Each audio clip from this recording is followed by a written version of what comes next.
नमस्ते, good evening. जोसो लपा के भन्छ क्या रे जोसो लपा होइन। Good evening, good evening, good evening. मैले 5:15 देखि हाम्रो क्लास भनेको थिएँ। स्याटरडे सरप्राइज हो सर। तपाईँको कमेन्ट सही रमाइलो हुन्छ। अर्को एकजना हुनुहुन्थ्यो एकदम क्वेसन सोध्ने, मलाई त आइहाल्छ नि अरूको लागि पो क्वेसन सोधा त भन्ने कौशलजी कि के थियो उहाँको नाम, आउनै छोड्नु भयो। सन्चो छैन कि के भएको नि। ल, गुड इभिनिङ विकासजी, सुस्ता खड्का या सुस्ता खड्काजी, गुड इभिनिङ।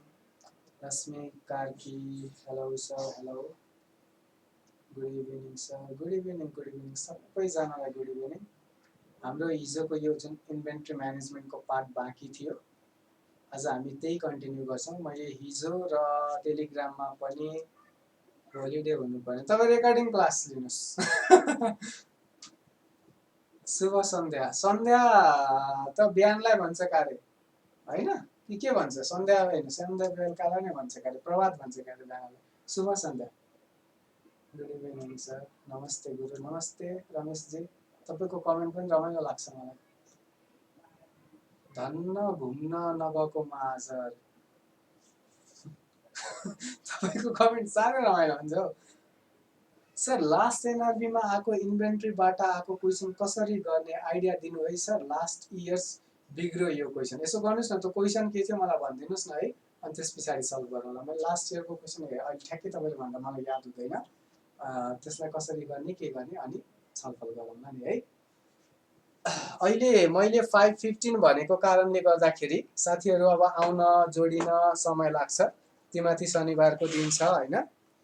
त्यसैले के गरौँ भने 7-8 मिनट मात्र बाँकी छ। यो 7-8 मिनट चाहिँ केही क्वेरीहरू छ, केही कुरा गर्नु छ, भन्नु छ भने प्लिज कमेन्ट गरिदिनुहोस्, त्यसलाई म लिन्छु अहिले तत्काललाई।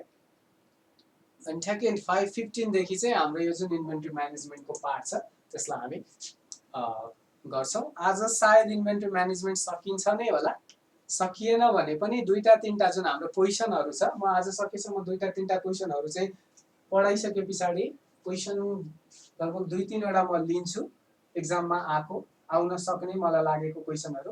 1-2टा क्वेसनहरू लिन नभ्याउला, त्यो चाहिँ हामी नेक्स्ट क्लासमा गर्छौँ। र हाम्रो अबको नेक्स्ट क्लास भनेको इन्टरनल कन्ट्रोलको हुन्छ। अबको इन्टरनल कन्ट्रोल भन्ने बित्तिकै इन्टरनल अडिट, इन्टरनल चेक जे जति छ त्यो सबै यसमा पर्छ है। अब नेक्स्ट क्लास चाहिँ र इन्टरनल चेक, यो भनेको हाम्रो नेक्स्ट क्लास हुन्छ। र त्यस पछाडि हामी एनएएस गर्छौँ, एनएएस र एनएफआरएस।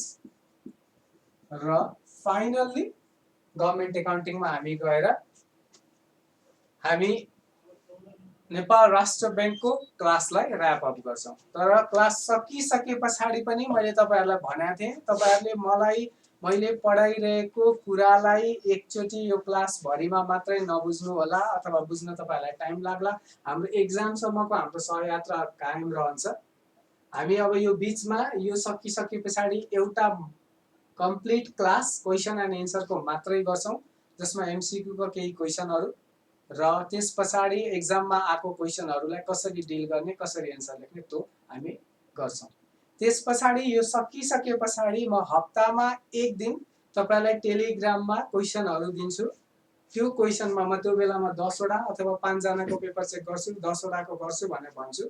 त्यो 5वटा 10वटाको हामी चेक गर्छौँ र त्यो तपाईँहरूको फ्री हुन्छ, जस्तो अस्ति नै हामीले टेलिग्राममा गरेका थियौँ। त्यसरी नै हामी गर्दै गर्दै जान्छौँ। यो बिचमा अरू क्लासहरू लिँदै जाँदा अथवा मेरो माइन्डमा पनि कुनै नयाँ कुरा तपाईँहरूलाई दिन छुट्याएको थियो अथवा दिनुपर्ने थियो भने स्ट्राइक गर्यो भने त्यसको लागि हामी फेरि अर्को एउटा नोट दिन्छौँ र त्यस पछाडि मात्रै हाम्रो यो पुरै क्लास सक्यो भन्ने तपाईँहरूले बुझ्नुहोस्। सर क्वेसन हालेको छु, आइडिया दिनु है please.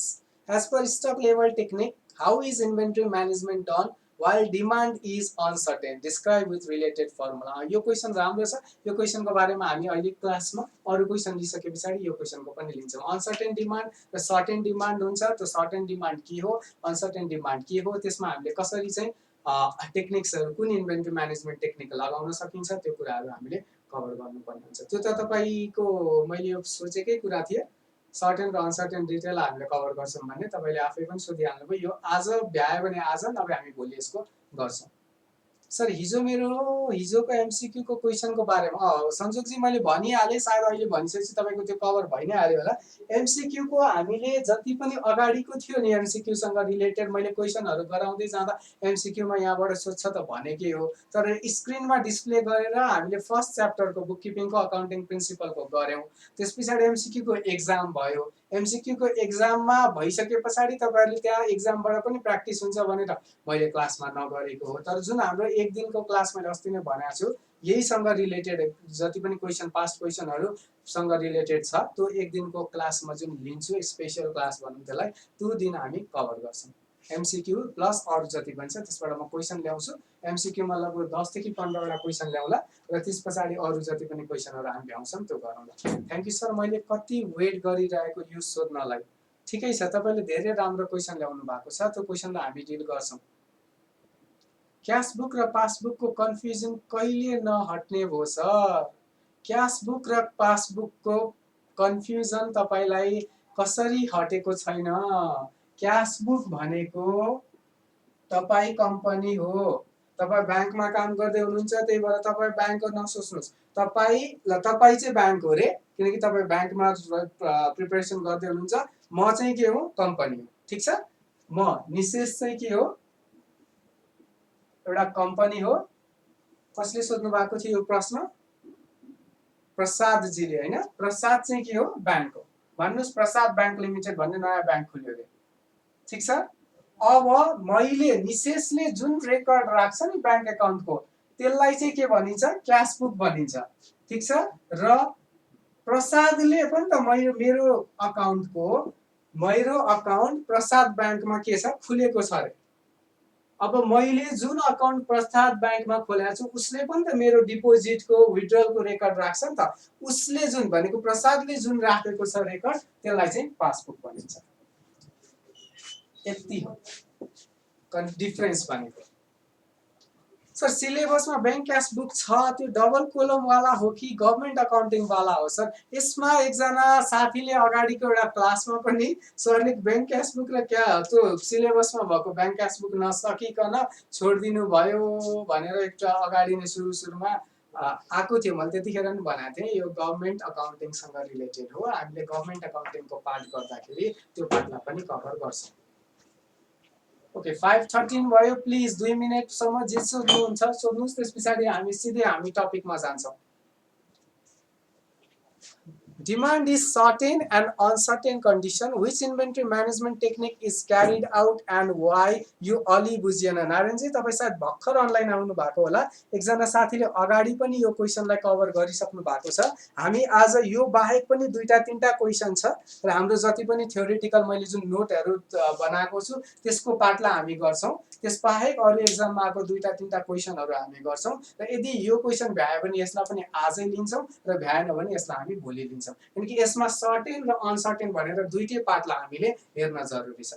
Process of inventory management खासै इम्पोर्टेन्ट छैन, त्यही भएर मैले यसलाई हालिनँ। हिजो मैले यसरी इन्भेन्ट्री म्यानेजमेन्ट गर्न सकिन्छ भनेर भनेको थिएँ। म त्यस्तै इफ अरू पनि मैले हिजो पनि सायद तपाईँले नै सोध्नु भएको होला, अरू पनि यसको क्वेरीको डिमान्ड आयो भने नोट दिँदाखेरि यसको म हालिदिउँला।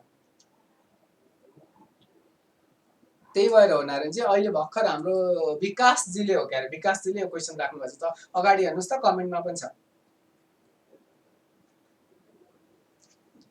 तपाईँको नाम म जहिले झुकिन्छु। काकुल्टी सिंह, ककुल्टी हो या काकुल्टी हो?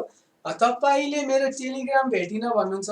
मैले ग्रुपमा सुरुमा क्लास हुँदा पठाएको थिएँ लिङ्क, र यो मेरो टेलिग्राम आइडी हो, जानुस् यसमा हुनुस् भनेको थिएँ हैन। दुईटा छ, एउटा च्याटको लागि छ र अर्को भनेको मेरो च्यानल हो जसमा चाहिँ हामीले डकुमेन्ट्स के अरे जति पनि उहरू छ नोट्सहरू त्यसलाई म हाल्छु। मैले एउटा कुरा चाहिँ हिजो भन्छु भन्दै थिएँ, मैले बिर्सिएछु। अब हाम्रो 15 पनि भइसक्यो, क्लास स्टार्ट गरौँ। मैले टेलिग्राममा अबदेखि नोट हाल्दाखेरि म त्यो नोट टेलिग्राममा 48 आवर्ससम्म राखिदिन्छु। जस्तो म आज बेलुका डेप्रिसिएसनको नोट मैले आज कम्प्लिट गरेको छु, डेप्रिसिएसनको साथ आज बेलुका म हालिदिन्छु 1-2 बजे कति बजेसम्म, अथवा बिहान भयो भने 7-8 बजेतिर म हालिदिन्छु र 48 आवर्ससम्म त्यो ग्रुपमा, त्यो च्यानलमा, टेलिग्रामको च्यानलमा रहन्छ नोट्स। त्यस पछाडि म डिलिट हालिदिन्छु। त्यसैले प्लिज अस्तिको चोटि के भयो भने मेरो जम्मा टेलिग्राममा सब्सक्राइब भनेको मेरो जति त्यो च्यानलमा चाहिँ, टेलिग्रामको च्यानलमा 300 जना कि 400 जना कति हुनुहुन्छ, 300-400 को बिचमा है। नोट्स हेरेको भ्यू भनेको 600 जनाको थियो। मैले सोचे 300 जनाको जम्मा छ, 600 जनाले त नोटै हेरिसक्नुभयो, सबैले हेरिसक्यो होला, सबैले डाउनलोड गरिसक्यो होला भनेर मैले हटाइदिएँ। हटाउने बित्तिकै तपाईँहरूको मेसेज आएको आइ। त्यो हेर्नको लागि होइन, त्यो डाउनलोड गर्नको लागि राखेको हो। त्यही भएर प्लिज डाउनलोड गरिदिनुहोस्। यो सँगसँगै हाम्रो 5:16 भयो, 5:15 भनेको थियो। अब हामी सिधै टपिकमा आउँ। मैले अहिले नै भनिदिएको छु तपाईँहरूलाई, अब सायद तपाईँहरूलाई बानी पनि भइसक्यो मैले कसरी पढाउँछु भन्ने। हामी सुरुमा नोटमा बेस भएर पढौँ, किनकि एक्जाममा सोधिसकेकै क्वेसन नआउन सक्छ, नयाँ क्वेसन आउन सक्छ। नोटमा जे जति छ त्यसलाई सुरुमा सकौँ, त्यो सकिए पछाडि नोटको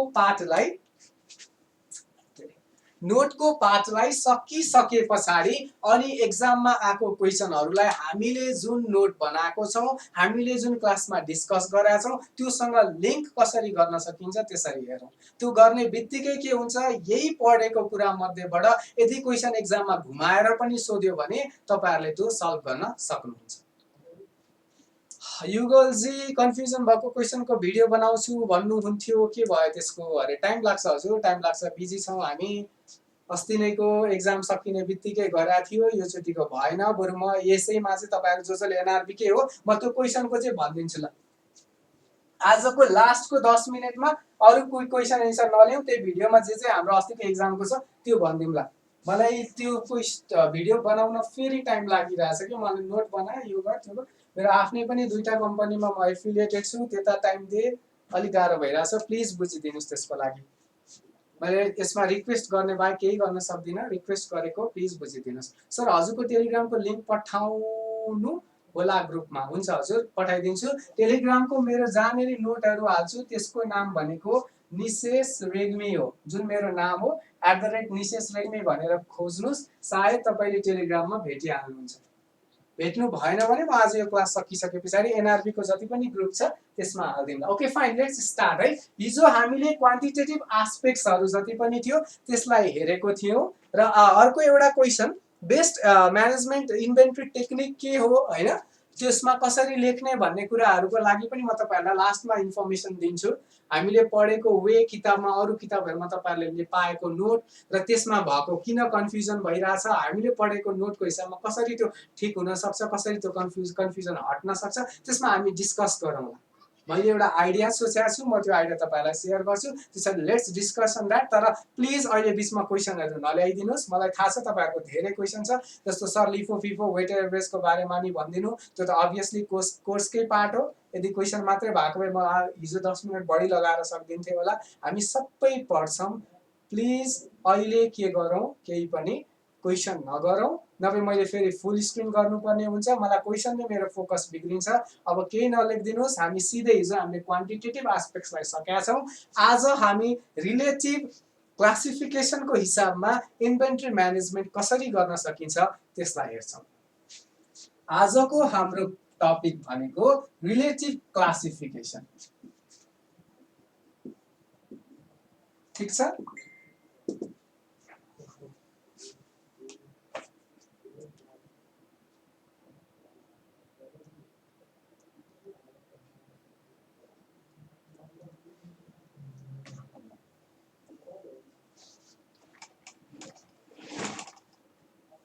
आज हामी रिलेटिभ क्लासिफिकेसनको बारेमा पढ्छौँ। रिलेटिभ क्लासिफिकेसनमा जम्मा जम्मी 4वटा यसको सब ग्रुप छ। तपाईहरुमध्ये एकजनाले हिजो क्वेसन सोधिराख्नु भएको थियो, सर एबीसी एनालाइसिसको बारेमा भनिदिनुस् भनेर। हरेक कुरा आउँछ, तर त्यसको लागि हामी पर्ख्यौं। एबीसी एनालाइसिस भिइडी अर्को high cost, medium cost, low cost भन्छ र लास्टलाई FSN भन्छ, जसलाई fast, slow and non moving goods भनेर चारवटा क्याटेगोरी छ, जसमा हामीले रिलेटिभ क्लासिफिकेसन अन्तर्गत इन्भेन्ट्रीको म्यानेजमेन्ट गर्न सक्छौँ। यो चारैवटा टाइपमा एउटै खाले इन्भेन्ट्रीलाई हरेक डिफ्रेन्ट पार्ट्समा डिभाइड गरिन्छ। यसको डिभिजन भनेको A, B र C भनेर हामीले टोटल इन्भेन्ट्री हाम्रो जुन छ त्यो टोटल इन्भेन्ट्रीलाई A, B र C भनेर डिभाइड गर्छौँ। अहिले लिङ्कमा प्लिज नजाउँ, म तपाईहरुलाई आज हाम्रो जुन ग्रुप छ ग्रुपमा यो क्लास सकिने बित्तिकै पठाइदिन्छु। ABC एनालाइसिस भनेको मैले मेरो अफिसमा अथवा मेरो इन्डस्ट्रीमा, मेरो इन्डस्ट्री त नभनौँ इन्टरप्राइजमा, एन्टिटीमा भएको टोटल इन्भेन्ट्रीहरूलाई कन्ट्रोल गर्दाखेरि कुन किसिमले कन्ट्रोल गर्न सक्छु त त्यसको हिसाबमा मैले त्यो इन्भेन्ट्रीको के गर्छु, र्याङ्किङ गर्छु। A र्याङ्क दिन्छु, B र्याङ्क दिन्छु र C र्याङ्क दिन्छु र त्यो जुन र्याङ्किङ मैले दिएको हुन्छु त्यही र्याङ्किङको हिसाबमा त्यसमा मैले कति बढी कन्ट्रोल लगाउनु पर्छ त्यो कुरालाई डिटरमाइन गर्छु र त्यो किसिमले मैले मेरो इन्भेन्ट्रीलाई म्यानेज गर्छु। त्यही जुन सिस्टम छ त्यो सिस्टमलाई ABC सिस्टम भनिन्छ। बुझिन्छ? त्यसको पहिलो क्याटेगोरीमा A हुन्छ।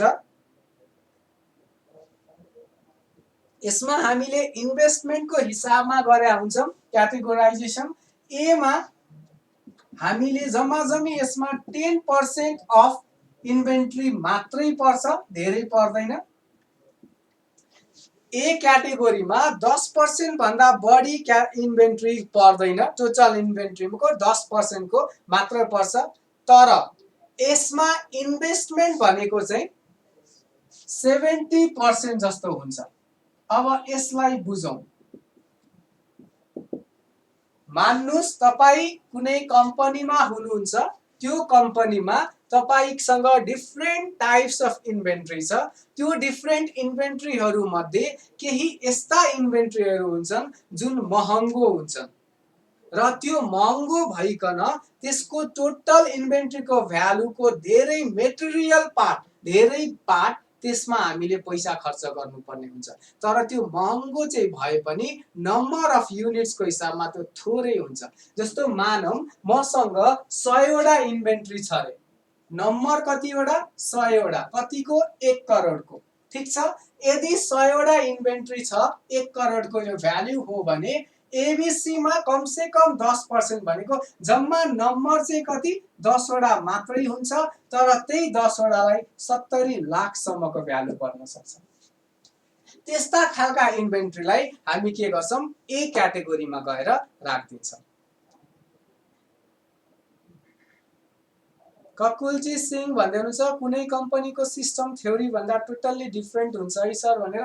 थ्योरीमा बेस भएर प्र्याक्टिकल्ली हामीले काम गर्छौं। म यही इन्भेन्ट्री पढाउँदाखेरि म इन्भेन्ट्रीमा मेरो कम्पनीमा इन्भेन्ट्रीमा म एफिलिएटेड छु। मेरो एक्सपिरियन्सहरु शेयर गर्दै गर्दै यो कोर्सलाई अगाडि लगाउँला। ठीक छ। त्यसपछि यो भयो A को।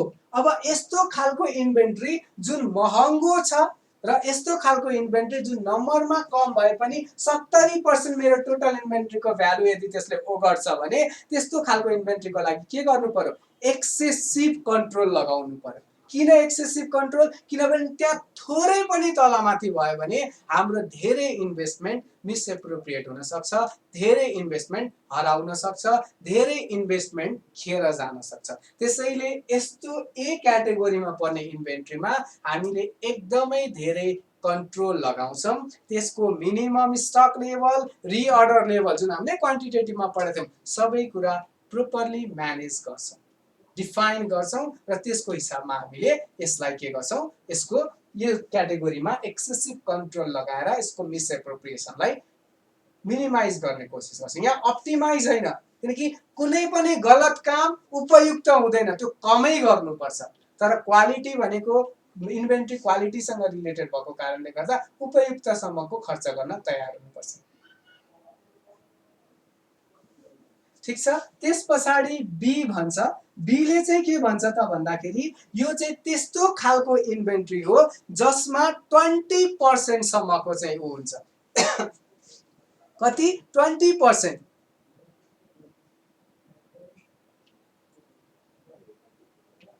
युनिट वाइज नम्बर वाइज चाहिँ कति 20% अफ टोटल इन्भेन्ट्री यसले राख्छ र इन्भेस्टमेन्ट वाइज पनि यसले के गर्छ 20% अफ टोटल इन्भेस्टमेन्ट यसले राख्छ।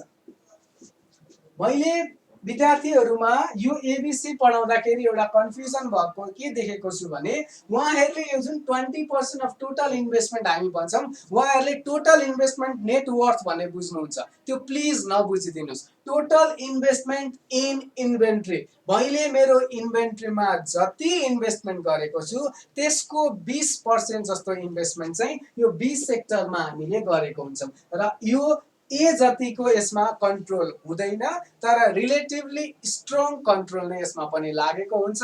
ए मा म्याक्सिमम कन्ट्रोल हुन्छ किनकि 70% को इन्भेस्टमेन्ट यसले राखेको छ तर त्यति कन्ट्रोल बी मा चाहिँ हुँदैन।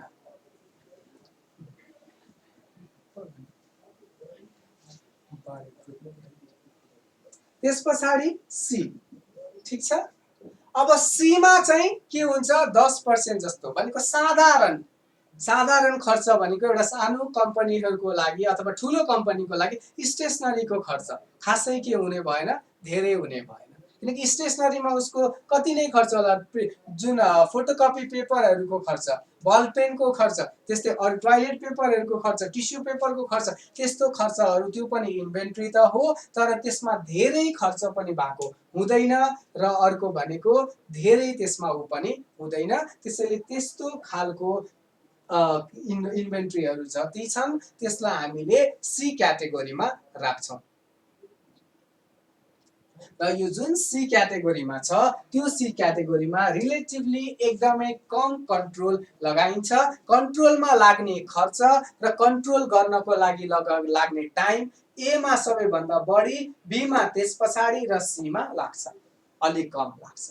अब यसलाई हामीले सरसर्ती बुझ्दाखेरि कसरी बुझ्ने, एक्चुअली यहाँ संजोगजिला गाह्रो हो भन्दै हुनुहुन्छ। हेर्नुस् इन्भेन्ट्री म्यानेजमेन्टको टेक्निक हो यो। यहाँ जे कुरा हामीले टोटल इन्भेन्ट्रीलाई डिभाइड गर्छौं त्यस्तै अरु तीनटा क्याटेगोरीमा पनि हामीले डिभाइड गर्ने हो। यो क्याटेगोरी भनेको यदि म मेरो कम्पनीमा एबीसी एनालाइसिस लगाइरा छु भने प्लिज जो अकाउन्ट मास्टर्समा अथवा ब्याचलरमा पढ्नु भएको छ यो एबीसी भनेको एक्टिभिटी बेस्ड कस्टिङ होइन।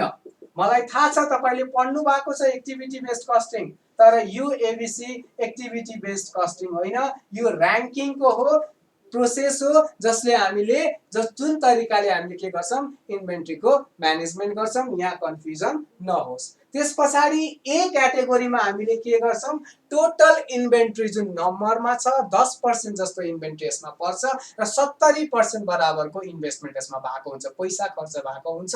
त्यसैले धेरै खर्च भएको पैसा खर्च भएको कारणले यसमा एकदमै हाई कन्ट्रोल राख्नुपर्छ। यसको reorder level, reorder quantity, minimum stock, safety stock properly predefined हुन्छ र बी क्याटेगोरी भनेको त्यस्तो क्याटेगोरी हो जसमा 20% अफ टोटल इन्भेन्ट्री हुन्छ ओ धेरैमा र 20% जस्तो इन्भेस्टमेन्ट यसमा इन्भेन्ट्रीको लागि गरेको हुन्छ र यसमा हामीले ए मा जति कन्ट्रोल लगाएको छौं त्यति धेरै कन्ट्रोल यसमा लगाउन जरुरी छैन। यसमा कम कन्ट्रोल लाग्छ तर कन्ट्रोलै नलगाई पनि हुँदैन किनकि यसमा कन्ट्रोल लगाएन भने यो 20% अफ इन्भेस्टमेन्ट पनि हाम्रो मिसएप्रोप्रिएट हुने चान्सेस बढ्छ तर यसको जति चाहिँ यसमा लगाउनु परेन। र सी भनेको सानोतिनो इन्भेन्ट्रीहरु जुन नम्बरमा धेरै हुन्छ, जस्तो उदाहरणको लागि हामीसँग भएको फोटोकपी पेपर जति पनि छ त फोटोकपी पेपर नम्बरमा धेरै होला तर त्यसको भ्यालु एकदमै नेग्लिजिबल हुन्छ। त्यसैले यसमा हामीले कन्ट्रोल पनि एकदमै कम लगाउँछौं। यो भयो एउटा टेक्निक। अब मानौं ए कम्पनीले चाहिँ अथवा एक्स कम्पनीले चाहिँ यो टेक्निक लगायो अरे, अब सेकेन्ड टेक्निक अर्को कम्पनीले यो टेक्निक लगाउन मन लागेन, उसँग अर्को अल्टरनेटिभ पनि छ, त्यो भनेको भीईडी एनालाइसिस हो। भीईडी मा उसले आफ्नो टोटल इन्भेन्ट्री जुन छ त्यसलाई भी अथवा ई अथवा डी भनेर डिफरेन्शिएट गरे हुन्छ। भी भनेको भाइटल, ई भनेको एसेन्शियल र डी भनेको डिजायरेबल। हिजो हामीले इन्भेन्ट्री म्यानेजमेन्ट भनिसकेको छ, सायद तपाईले हिजोको क्लास लिनु भएन होला। इन्भेन्ट्री म्यानेजमेन्ट यहाँ म बोर्डमै लेखिदिनु पर्यो अबदेखि सेकेन्ड क्लास। यो सेकेन्ड क्लास हो, फर्स्ट क्लास हैन यो। VED ठीक छ।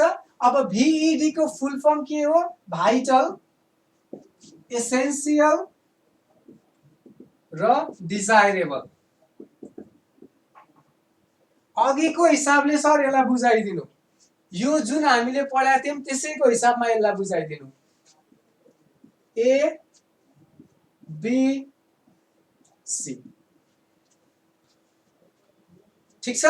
हामीले अब यो अर्को जुन एनालाइसिस छ अथवा अर्को इन्भेन्ट्री म्यानेजमेन्टको टेक्निक छ, यसमा चाहिँ के गर्छौं भने हाम्रो टोटल इन्भेन्ट्री जुन छ, यो अघिको केसमा हामीले अन द बेसिस अफ के गरेका थियौं? इन्भेस्टमेन्टको बेसिसमा गरेका थियौं।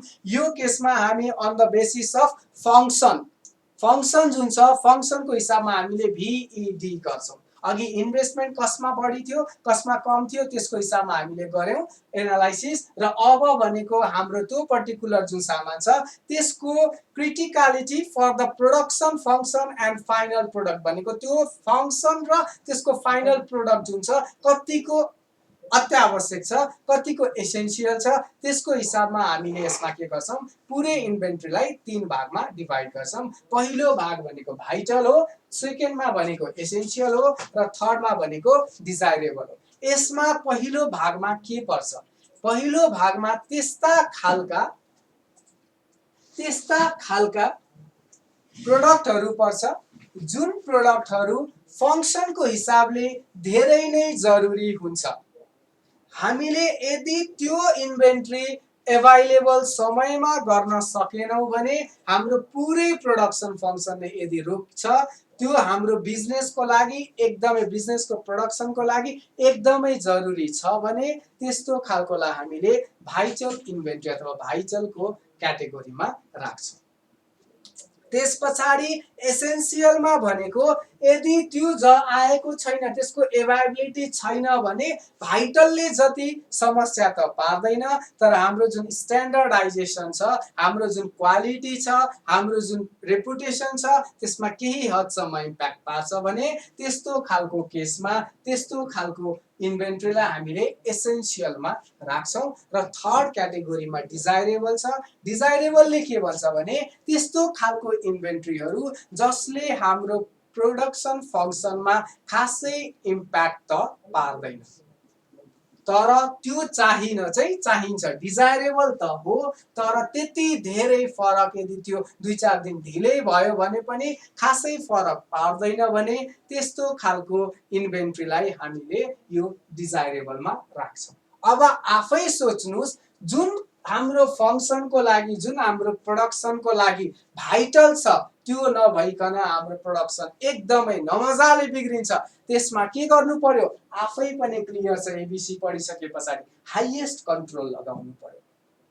जुन हाम्रो त्यति धेरै रेपुटेसन अथवा त्यति धेरै प्रोडक्सनमा रियल मेटेरियल्सको डिले हुने बित्तिकै समस्या त पर्दैन, तर केही न केही समस्या पर्छ भने त्यस्तो खालको केसमा के गर्नु पर्यो? हामीले अलिकति यति जति चाहिँ हैन, तर कन्ट्रोल त यसमा पनि लाउने पर्यो। र डिजायरेबलमा अलि कम कन्ट्रोल लाउँदा हुन्छ। अब यहाँ एउटा कुरा मैले भन्नुपर्छ, तपाईहरुलाई दुईटा भयो, यहाँ पनि कन्ट्रोलको कुरा, यहाँ पनि कन्ट्रोलको कुरा। सर तीनटैमा लाइदिउ न कन्ट्रोल, के बिग्रिन्छ र? चाहे कम भ्यालुको होस्, चाहे बढीको होस्, तीनटैमा लाइदिउ न, कुनै पनि एउटा सामान पनि नबिग्रिने गरी गरौँ न।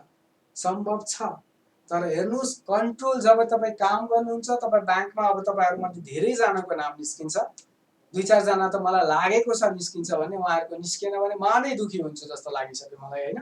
तपाईहरु जब काम गर्नुहुन्छ त्यतिखेर तपाईहरुले बुझ्नुहुन्छ, कन्ट्रोल फोकटमा आउँदैन, इट रिक्वायर्स कस्ट। जस्तो तपाईको संस्थामा यदि तपाईले कन्ट्रोल लगाउनुहुन्छ इन्भेन्ट्रीको कन्ट्रोल भने सायद तपाईले सेक्युरिटी राख्नुपर्ने हुन सक्छ, त्यहाँ सेक्युरिटीको डिभाइसहरु राख्नुपर्ने हुन सक्छ, त्यहाँ त्यो फोकटमा आउँदैन, पैसा लाग्छ त्यसको लागि। त्यसैले हामीले कस्ट बेनिफिट एनालाइसिस गर्छौं, कहाँ चाहिँ एक थोपा अलिकति पनि लस नहोस् र कहाँ चाहिँ 2-4 रुपैयाँ लसै भए पनि यतिको म कम्पनीमा बियर गर्न सक्छु भन्ने सोच्ने भनेर हामीले यसरी डिफरेन्शिएट गरेको। म आर्टिकलशिप गर्दाखेरि इन्डियामा एउटा सिसा बनाउने ग्लास हुन्छ नि, प्र्याक्टिकल भन्दै हुनुहुन्थ्यो, मलाई अहिले एउटा भनिदिन मन लाग्यो। सिसाको ग्लास बनाउने कम्पनीको मैले इन्भेन्ट्री को अडिट गरेको थिएँ।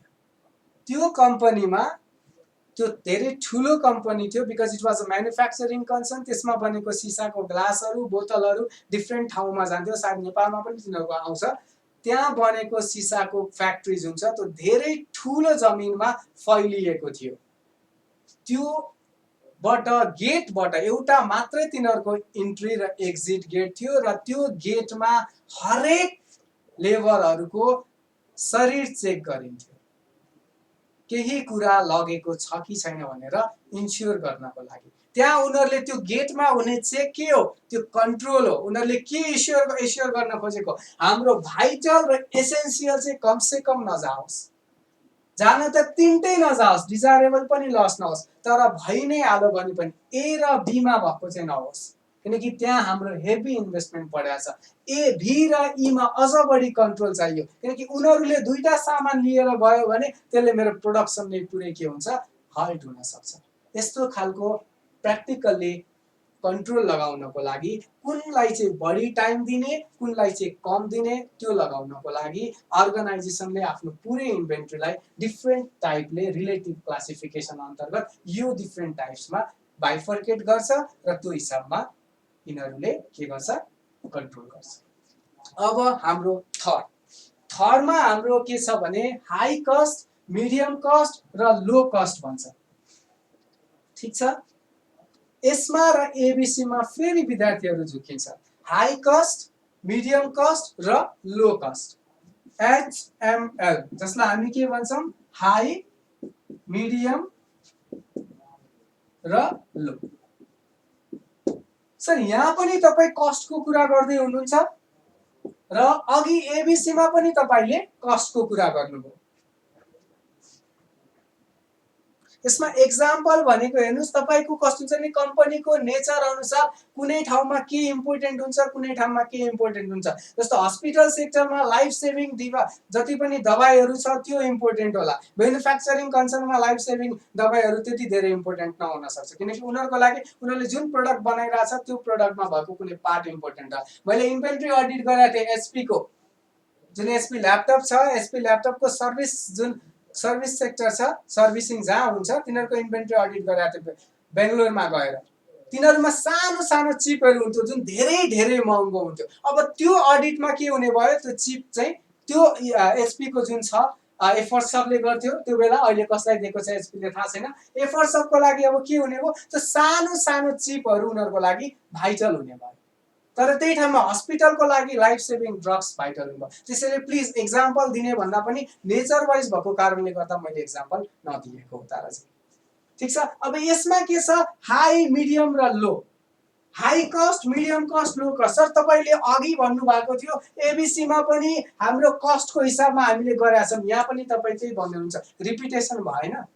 भयो, तर यसमा हामीले टोटल भ्यालुमा कम्पेयर गर्थ्यौँ, टोटल इन्भेस्टमेन्टमा कम्पेयर गर्थ्यौँ। यो केसमा हामी इच इन्डिभिजुअल जति पनि छ त्यसको हिसाबमा कम्पेयर गर्छौँ। यो बुझ्नुहोस्, यहाँ के थियो, टोटालिटीमा कम्पेयर गरिन्थ्यो।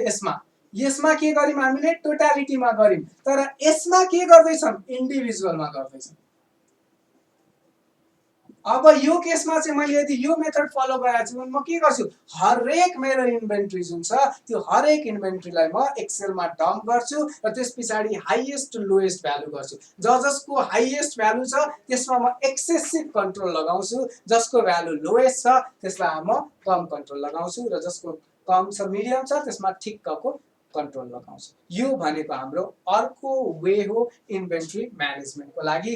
प्लिज तपाईहरु एक्जाममा लेख्दाखेरि कन्फ्युजन हुनुहुन्छ, मलाई थाहा छ।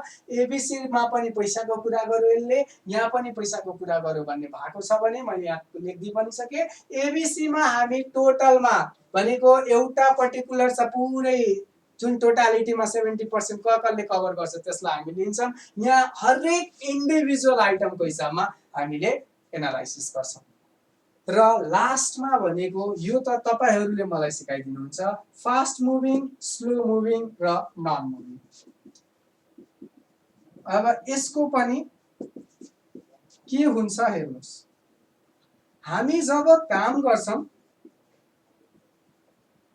अथवा थ्योरेटिकल्ली पनि हामीलाई थाहा छ हामी काम गर्ने हो भोलि कस्तो भइदिन्छ भने केही केही सामानहरू तत्कालको लागि प्रोडक्टको एक्जाम्पल पनि भनिदिनुस् न भन्नुहुन्छ मैले यो क्वेसन बुझिनँ है फास्ट मुभिङ स्लो मुभिङ र नन मुभिङ यो कस्तो हुन्छ भने आजको दिनमा केही कुरा इम्पोर्टेन्ट हुन सक्छ जस्तो मानौँ कोरोना छ अहिले एउटा हस्पिटलमा म छु रे काम गरिरहेको छु त्यहाँनेरि कोरोना सबको टेस्ट गर्ने जुन भिटिएम भन्छ क्यारे त्यसलाई भिटिएम जुन टेस्ट किट छ त्यसलाई अहिले एउटा मेरो हस्पिटलले अथवा अर्को कुनै ठाउँमा अर्को कुनै हस्पिटलले के गर्यो धेरै क्वान्टिटीमा किनेर ल्यायो अथवा कोरोना त अहिले निश्चित समयमा नजाला मान्नुस् अस्ति स्वाइन फ्लू जुन आएको थियो स्वाइन फ्लूको प्रकोप आयो भनेको थियो स्वाइन फ्लूको बेलामा स्वाइन फ्लू टेस्ट गर्ने भिटिएम धेरै किनेर ल्यायो भइदियो के रे भने त्यो स्वाइन फ्लूको जति हामीले एक्सपेक्ट गरेका थियौँ त्यो जान्छ भन्ने त्यति समय त्यो गएन रे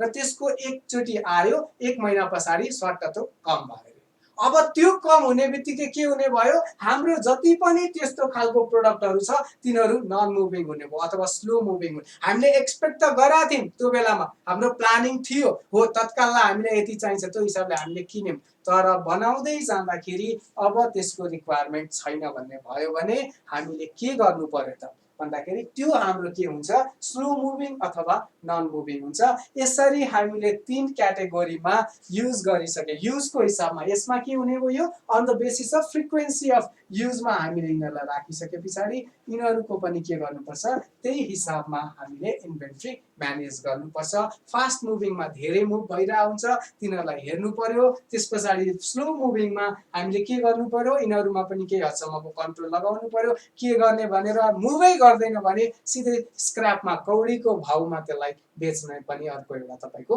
इन्भेन्ट्री म्यानेजमेन्टको टेक्निक हुन सक्छ त्यसैले these are the 4 classification under relative classification यो हामीले कलेजमा पढाए जसरी मैले विस्तृतमा गरिरहेछु किनकि इन्भेन्ट्री म्यानेजमेन्टमा आएको क्वेसनले धेरै विद्यार्थीहरूलाई कन्फ्युजन बनाइदिरहेको हुन्छ किनकि यो आफैमा भेग टपिक छ त्यसैले म स्लोली गइरहेको छु प्लिज तपाईहरुले पनि कोअपरेट गर्दै हुनुहुन्छ पहिला जस्तो कमेन्ट छैन आजकल यो कन्सेप्ट चाहिँ बुझिदिनुस् यो सबै मेरो नोटमा आउँछ नेपालीमा आएको छैन अंग्रेजीमा चाहिँ आउँछ सबै कुरा तर यो कन्सेप्ट जुन छ यो कन्सेप्टलाई चाहिँ बुझिदिनुस् इन्भेन्ट्री म्यानेजमेन्टको टेक्निक बेस्ट टेक्निक कुन हो त्यसमा हामी अहिले तपाईहरुलाई मैले जे जे इनपुट दिएको छु त्यसमा हामी डिस्कस नै गरौँला यो हो भनेर किन हो म भन्दिन्छु तपाईहरुलाई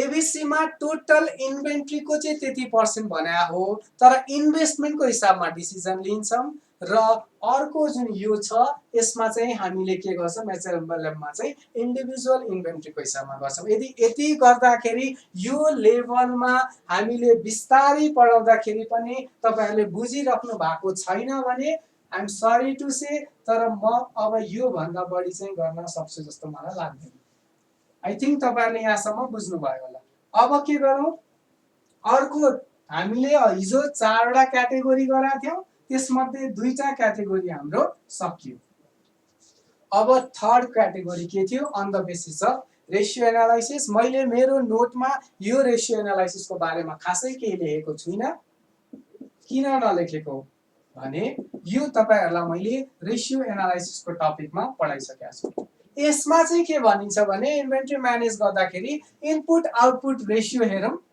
एउटा आउटपुट बनाउनको लागि मलाई कति इनपुट चाहिन्छ त्यो हेरौं एउटा हैन अथवा एउटा इनपुटको लागि कतिबाट कति आउटपुट बन्छ त्यो रेशियो हेरौं र अर्को भनेको इन्भेन्ट्री टर्नओभर रेशियो हेरौं भन्छ यो दुईटै कुरा हामीले पढिसकेका छौं रेशियो एनालाइसिसमा त्यसैले यसको बारेमा मैले फेरि केही बोल्न जरुरी भएन भिडी मा के को बेसमा हुन्छ भाइटल एसेन्शियल र डिजायरेबल हो भिडी को फुल फर्म र त्यो भनेको चाहिँ प्रोडक्सनको हिसाबमा हुन्छ हाम्रो जुन फाइनल त्यो कतिको प्रोडक्सनको जुन हाम्रो प्रोसेस छ त्यो कतिको भाइटल छ त्यो पर्टिकुलर इन्भेन्ट्री त्यसको हिसाबमा हुन्छ ठीक छ र लास्टको कस्टको हिसाबमा भयो इन्डिभिजुअलमा सुरुको टोटालिटीको इन्भेस्टमेन्टको हिसाबमा भयो र लास्टमा फास्ट मुभिङहरु भनेको युसेजको हिसाबमा भयो नवीनजी मलाई थाहा छ नेपालीमा नोट आएको छैन मलाई त्यसमा गाह्रो भइरहेछ प्लिज अहिले त्यो भनेर मेरो मुड नखराब गरिदिनुस् आई नो त्यसमा म ल्याग गरिरहेछु आई होप मैले छिटै दिन्छु तपाईँहरूलाई, कुनै कमसे कम बुक किपिङको मात्र भए पनि दिउँ भन्ने भएको छ, तर सकि नै रहेछ नि त, भ्याइ नै रहेछ नि मैले। ठिकै छ, त्यस पछाडि अर्को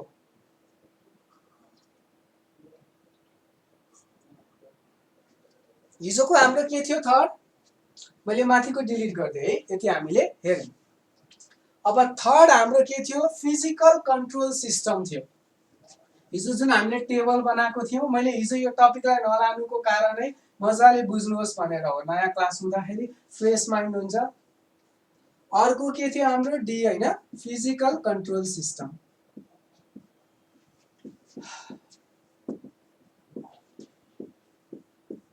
आजकल मेरो ह्यान्डराइटिङ बुझ्न थाले हो, तपाईहरुको कमेन्ट आउँदैन त।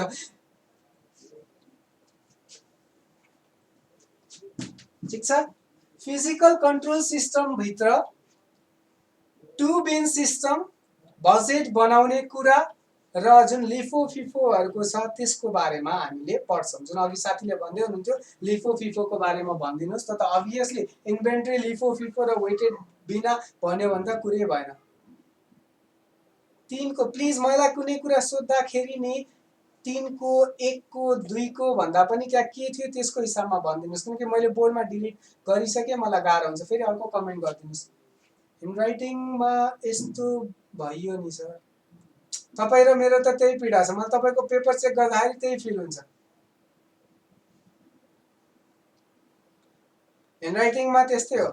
मलाई 11 12 मा पढ्दाखेरि इकोनोमिक्सको सरले भन्नुहुन्थ्यो, ल्याउन त तैँले हाइएस्ट ल्याइस् नि, मैले त तेरो ह्यान्डराइटिङ बुझ्छु, मार्क्स दिएँ। बोर्डको मान्छे जसले बोर्डमा तेरो पेपर चेक गर्छ त्यसले त तेरो 1 वर्ष 2 वर्षदेखि पेपर चेक गरिरहेको छैन, केही बुझ्दैन, तँलाई मार्क्सै दिँदैन भन्नुहुन्थ्यो क्या।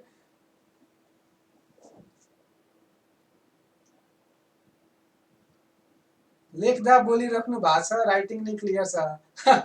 धन्यवाद। ल ठिकै छ, यसमा जाउँ है त, हल्का सानो रमाइलो पनि भयो। Physical control system, physical control सिस्टमको पहिलो पार्टमा भनेको टु बिन सिस्टम छ है।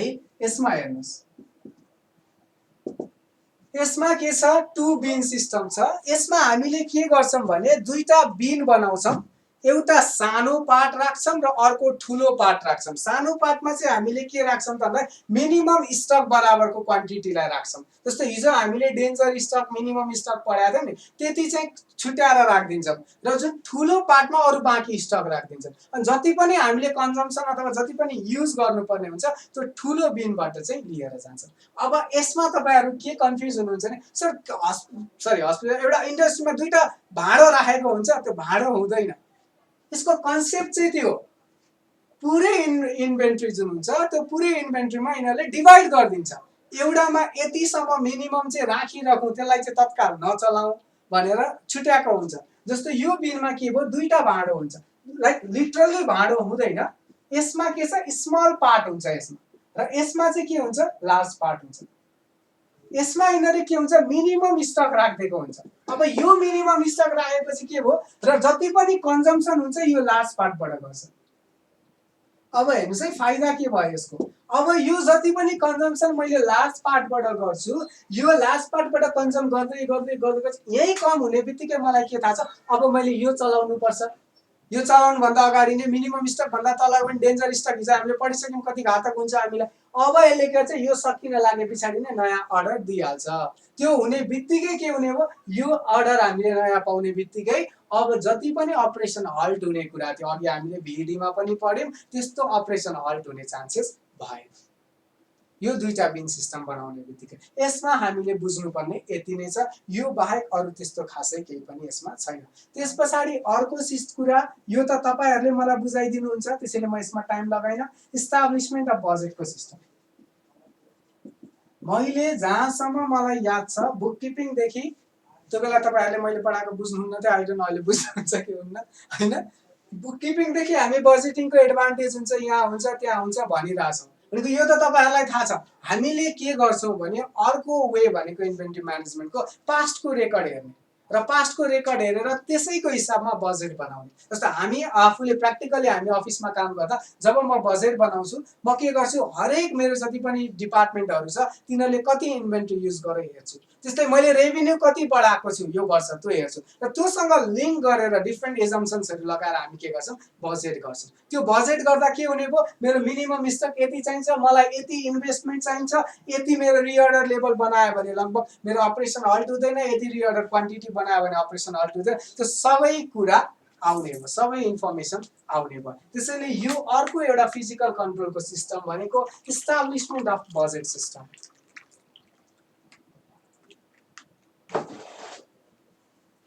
दिएन नि मार्क्स, कहाँ दिनु, बोर्डमा त कहिले मेरो थ्योरिटिकल सब्जेक्टमा आउँदैन। मेरो ह्यान्डराइटिङ लास्ट नराम्रो छ नि त।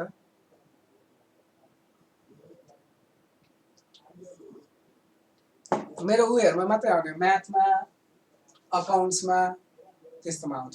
ठिकै छ होइन। अब अर्को सीमा के छ भने तपाईँहरूले अघिदेखि यसले के भन्यो हामीले चाहेको त यो हो नि भन्ने भइरह होला। Perpetual inventory recording, perpetual inventory recording र स्टक टेकिङ।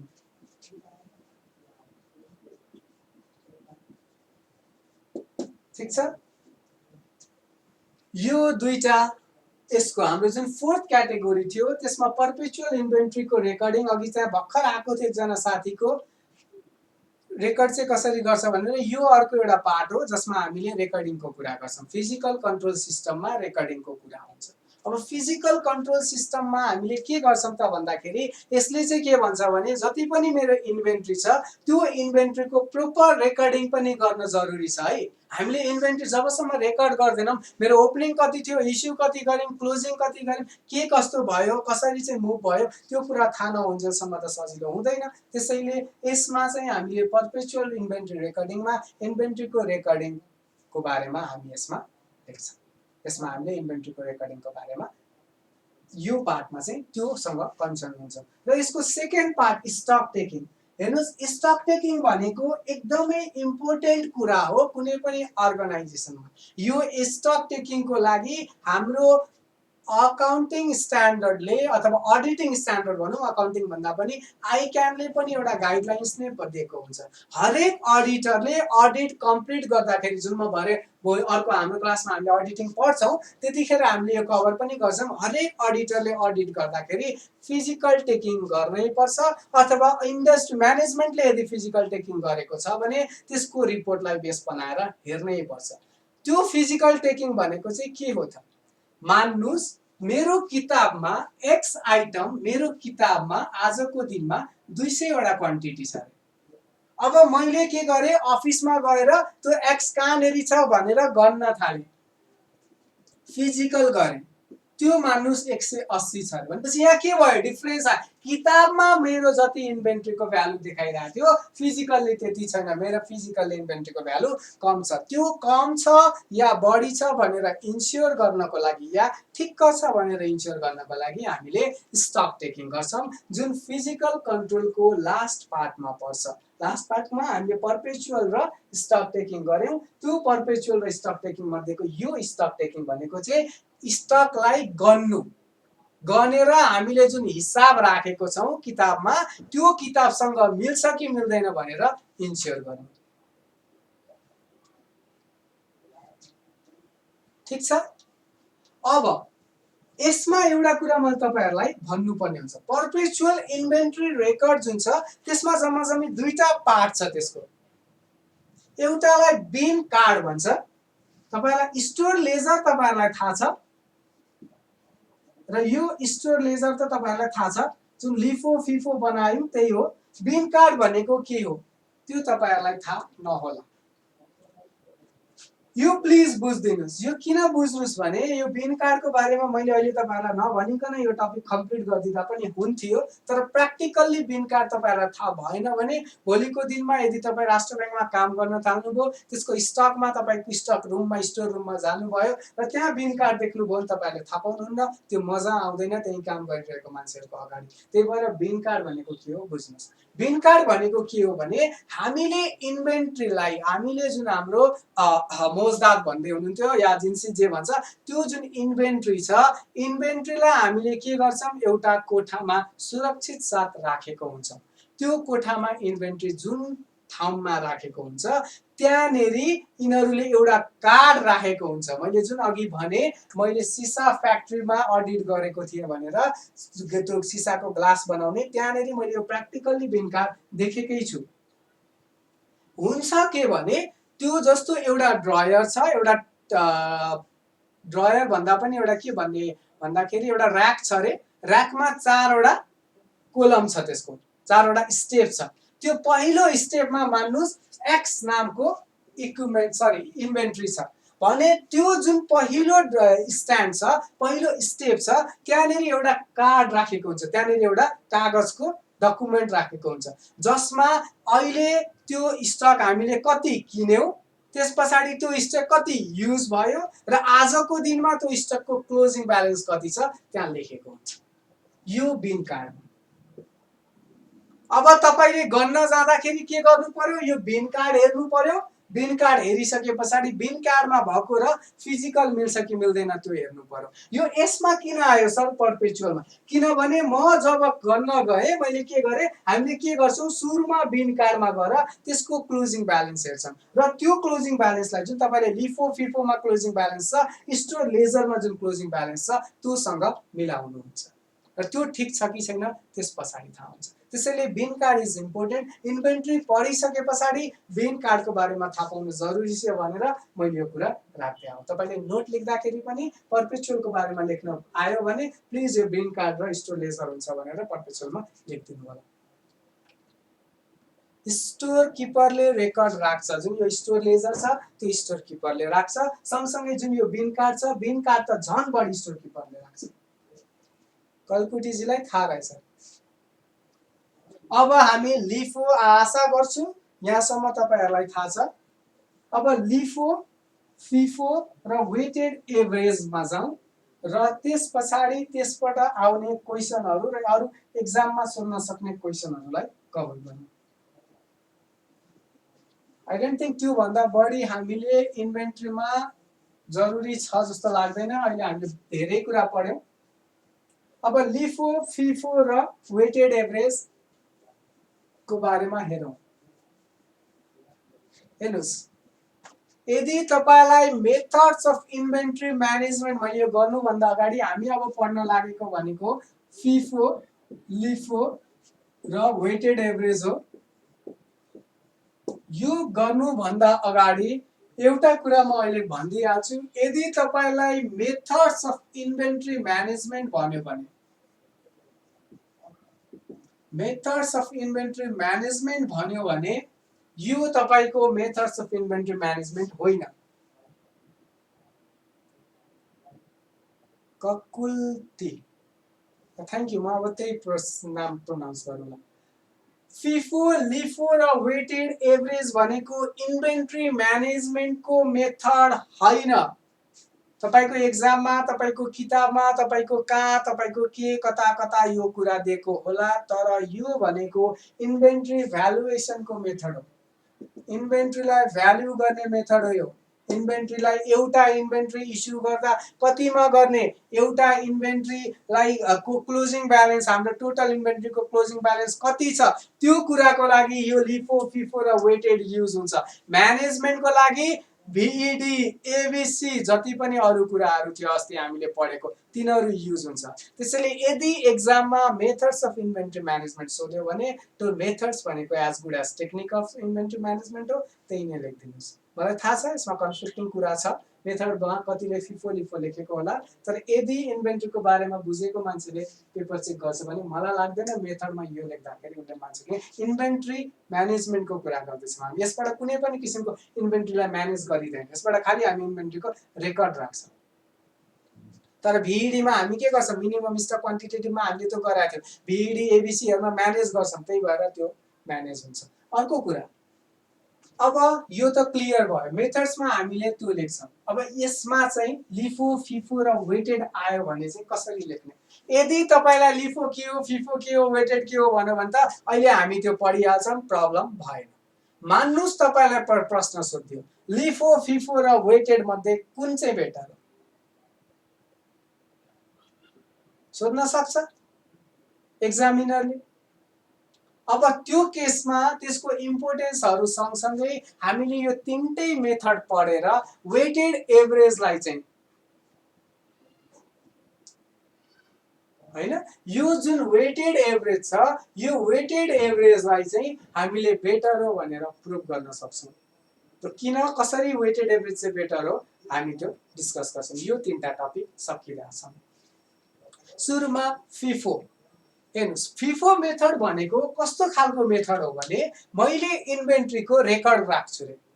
अब मैले इन्भेन्ट्रीको रेकर्ड राख्दाखेरि जुन इन्भेन्ट्री सुरुमा आएको छ यदि म त्यही इन्भेन्ट्रीलाई सुरुमा इस्यु गर्छु भने त्यस्तो खालको मेथड अफ स्टोर किपिङ अथवा मेथड अफ इन्भेन्ट्री किपिङ अथवा मेथड अफ रेकर्डिङ इन्भेन्ट्रीलाई हामी फिफो मेथड भन्छौं। यो तपाईहरुले मजाले बुझ्नु भएको छ। के हुन्छ भने हामीले धेरैवटा सामानहरु किन्छौं। जस्तो मान्नुस् म काम गर्ने ठाउँमा हाम्रो 28000 वटा टाइपको इन्भेन्ट्री छ रे। एउटा उदाहरण दिएको मैले। अब यो 28000 वटा टाइपको इन्भेन्ट्रीहरु जति पनि छ यसको रेकर्ड किपिङ गर्दाखेरि यदि मैले फिफो मेथड युज गरेको छु भने यो 28000 वटा मध्ये एउटाको नाम यदि एक्स हो भने यो एक्स को सुरुमा जुन मैले किनेको छु एक्स त्यसैलाई नै म इस्यु गर्छु भने त्यो मेथड भनेको फिफो मेथड हो। त सबै म भन्छु तपाईहरु अहिले त्यो लेख्नु पर्दैन, आउँछ आउँदैन त्यसमा ध्यान नदिनुस्। ठीक छ। यदि हामीले त्यसो गर्दैन अर्को कुनै मेथड गर्छौं भने त्यसलाई के भनिन्छ लिफो अथवा वेटेड एभरेज भनिन्छ। अब फिफो मेथड चाहिँ किन चाहिँ इम्पोर्टेन्ट छ अथवा फिफो मेथडमा अरु केही कुरा ध्यान दिनुपर्ने छ भन्दाखेरि यो बाहेक हामीले अलिकति के लेख्न सक्छौं भने जुन कुरा सुरुमा आउँछ त्यसलाई सुरुमा पठाउने र जुन कुरा अन्तिममा आउँछ त्यसलाई अन्तिमसम्म राख्ने जुन मेथड छ त्यसलाई नै फिफो मेथड भनिन्छ भनेर यसलाई हामीले लेख्न सक्छौं। यसको एक्जाम्पल इम्पोर्टेन्स के होला त फिफोको साधारण तरिकाले तपाईहरुले टेक्निकलिटी युज नगरिकन यसको इम्पोर्टेन्स भन्नुहुन्छ भने के भयो सिम्पल टु युज। हामीले क्याल्कुलेसन गर्दाखेरि यो सिम्पल थियो, सुरुमा जुन आउँछ त्यसलाई पठाइदिउँ हो। अर्को भनेको यो कहिले चाहिँ बेनिफिशियल हुन्छ हेर्नुस्, यहाँ एउटा कुरा छ यो कहिले बेनिफिशियल हुन्छ भन्छ भने फल इन प्राइसमा चाहिँ बेनिफिशियल हुन्छ भन्छ। अब यो कन्सेप्ट चाहिँ प्लिज बुझ्दिनुस् किनकि मैले यही फल इन प्राइस इन्फ्लेसन र डिफ्लेसनको कुरा जुन छ त्यो अर्को यो दुईटामा पनि युज गर्छु। त्यही भएर प्लिज यो चाहिँ यहाँनेरि चाहिँ अलिकति हामीले बुझ्नुपर्छ। अरु बाँकी यो तपाईहरुले बुझ्नुहुन्छ। हामीलाई फिफो मेथड फल इन प्राइसमा किन चाहिँ इम्पोर्टेन्स हुन्छ। यदि मेरो मार्केटमा डिफ्लेसन छ इन्फ्लेसन हैन डिफ्लेसन छ भने फिफो मेथड किन एडभान्टेज हुन्छ। मेरो प्राइस के भइराछ घटिराछ मार्केटमा। मैले के गरे पहिला महँगोमा किनेको थिए सामान, महँगोमा किनेको सामानहरु म के गर्दै छु इस्यु गरिराछु। अब मेरो कस्ट अफ गुड्स सोल्ड के हुने भो महँगोमा किनेको सामानले इस्यु गरेपछि त कस्ट अफ गुड्स सोल्ड त मेरो बढी आउने भो। मैले त्यो कस्ट अफ गुड्स सोल्डमा के गर्छु मार्जिन लगाउँछु हो र मार्जिन मैले कस्ट अफ गुड्स सोल्डमा लगाएर बेचे भने त्यसमा मैले के गर्छु बढी मार्जिन लगाउँछु बढी प्रफिट भयो। त्यसैले फल इन प्राइस भयो भने हामीलाई के हुने भो यो फाइदा हुन्छ। अर्को भनेको यसले यो फिफो मेथड जुन छ फिफो मेथडमा हामीले जुन क्लोजिङ स्टक राख्छौं त्यो क्लोजिङ स्टक भनेको नियर अबाउट मार्केट भ्यालुसँग मिल्छ। किनभने मैले जुन भर्खर किनेको सामान छ त्यो त इस्यु गरेको छैन। मैले भर्खर जुन सामान किने त्यो सामानलाई मैले इस्यु गरे त छैन। अगाडि नै जुन किनेको थिए फर्स्ट इन सुरुमै जुन इन भएको त्यसलाई म आउट गर्दै छु भनेपछि अन्तिमतिर जति पनि सामान मैले किनेर राखेको थिए त्यो सामानहरु त अझै पनि के छ मेरो क्लोजिङ स्टकमा नै छ। क्लोजिङ स्टकमा भर्खर किनेको सामान भनेकै मार्केट भ्यालु हो भनेपछि मेरो closing stock as good as market value हुन्छ, नजिक हुन्छ मार्केट भ्यालुको। भनेको मेरो फाइनान्शियल स्टेटमेन्टले राम्रो पोजिसन देखाउने भयो किनकि फाइनान्शियल स्टेटमेन्टले हामीले के एक्चुअल फाइनान्शियल पोजिसन देखाउनु पर्छ। इन्भेन्ट्रीको केसमा नियर अबाउट मार्केट भ्यालुमा जाने बित्तिकै के हुने भयो एक्चुअल फाइनान्शियल पोजिसन यसले देखाइदिने भयो। यसको फाइदा हो त्यो। जस्तो सुजाताजी फल इन प्राइस हुँदा हेर्नुहोस् फल इन प्राइस भयो, मैले के गरेँ भने 10,000 रुपियाँमा वैशाखमा एउटा सामान किनेको थिएँ, ठिक छ, र देखिँदैन त 10,000 रुपियाँमा मैले वैशाखमा एउटा सामान किनेको थिएँ। मेरो जुन जुन सामानहरू र अहिले त्यही सामानको दाम चाहिँ घटेर 7,000 रुपियाँ भयो, मानौँ एउटा उदाहरण। अब हेर्नुहोस् मैले जब यो फर्स्ट इन फर्स्ट आउट गरिरहेको छु, अब मैले इस्यु गर्दा म के गर्छु, यो 10,000 लाई गर्छु इस्यु भनेपछि मेरो कस्ट कति आउने भयो, 10,000 आउने भयो हो।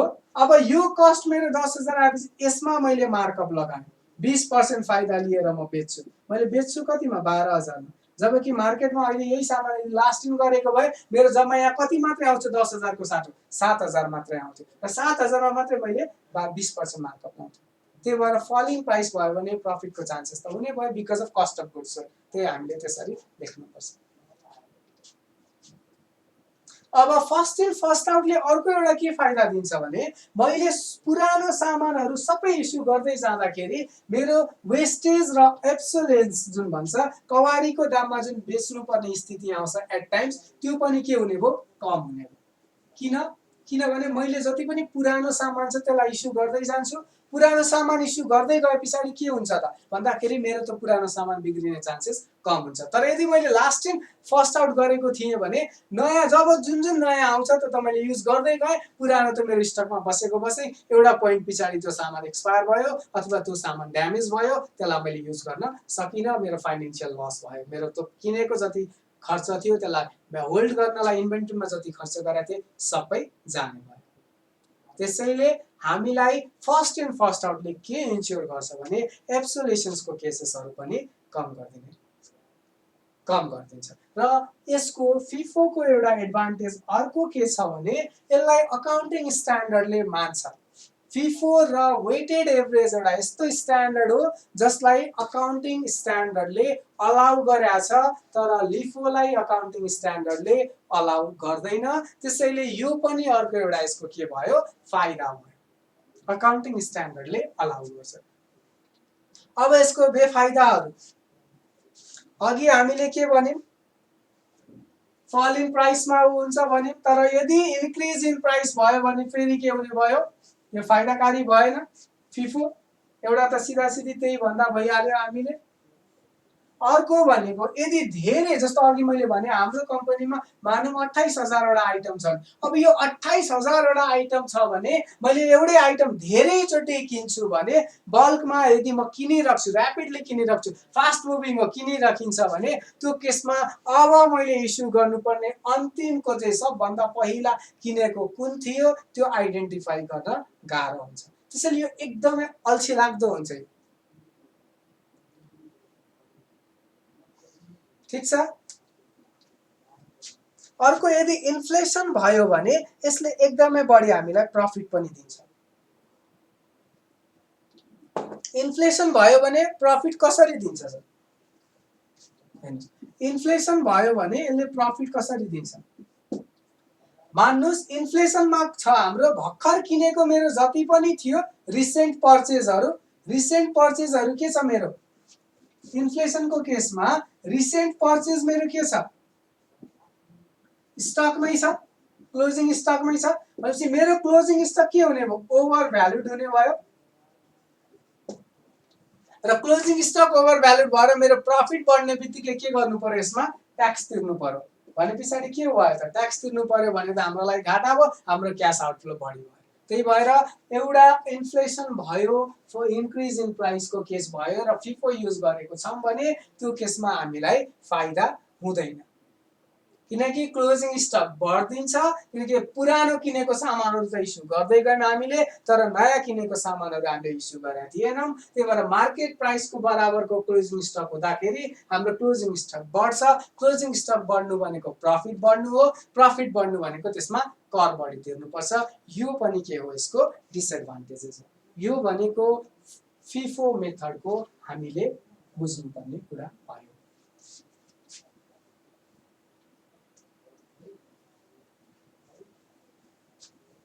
यहाँसम्म बुझिराख्नु भएको छ? मैले त्यो भने अघि भने त difficult to identify the first in stock, किन हामीले जब सुरुमा कुन सामान धेरैवटा स्टक छ भने कुन सामान किनेको हो त्यो आइडेन्टिफाई गर्न गाह्रो हुन्छ र त्यसले गर्दाखेरि एकदमै हामीलाई यो सिस्टममा मेन्टेन गर्न, रेकर्ड मेन्टेन गर्न गाह्रो हुन्छ। अर्को हाम्रो यो त हामीले सक्यौं। अब सेकेन्डमा के छ? LIFO, last in first out. हेर्नुस्, यो मेथडले चाहिँ के भन्छ भने फिफो मेथड कुन सेक्टरमा युज होला भन्दै हुनुहुन्छ। जेनरली फिफो मेथड भनेको हामीले सानोतिनो अर्गनाइजेसनहरुमा युज गर्दा हुन्छ। लिफो फिफो मेथड धेरै पर्चेज भइराख्ने ठाउँमा र धेरै ठुलो संस्थाहरू जुन छ त्यसमा युज गर्न सम्भव हुँदैन, किनकि त्यसमा धेरैवटा इन्भेन्ट्रीहरू हुन्छ र त्यो इन्भेन्ट्रीहरू पनि कति ठाउँमा त फ्रिक्वेन्टली पर्चेज भइरहेछ। त्यो फ्रिक्वेन्टली पर्चेज गर्दा त्यसको लास्ट पर्चेज प्राइस, त्यस पछाडि इस्यु निकाल्नु पर्यो, त्यो गर्नलाई गाह्रो हुन्छ। त्यसैले सानोतिनो संस्थाहरू जति पनि छन् जसको इन्भेन्ट्री कम छ त्यस्तो खालकोले युज गरेको राम्रो। ठीक छ। अब लिफो, लिफोमा भनेको last in first out. Last in first out भनेको चाहिँ के हो त भन्दाखेरि यो त्यस्तो खालको के अरे स्टक टेकिङको तरिका हो जहाँ चाहिँ हामीले जुन रिसेन्टली पर्चेज गरेको छौं त्यो रिसेन्टली पर्चेज गरेको कुरालाई चाहिँ सबैभन्दा पहिला इस्यु गरिन्छ र जुन पहिलेदेखि हामीले पर्चेज गरेर छोडेका छौं त्यस्तो पहिलेदेखि पर्चेज गरेर छोडेको आइटमहरू जति पनि छन् तिनीहरूलाई चाहिँ त्यो स्टकमा नै बसिरहन्छ।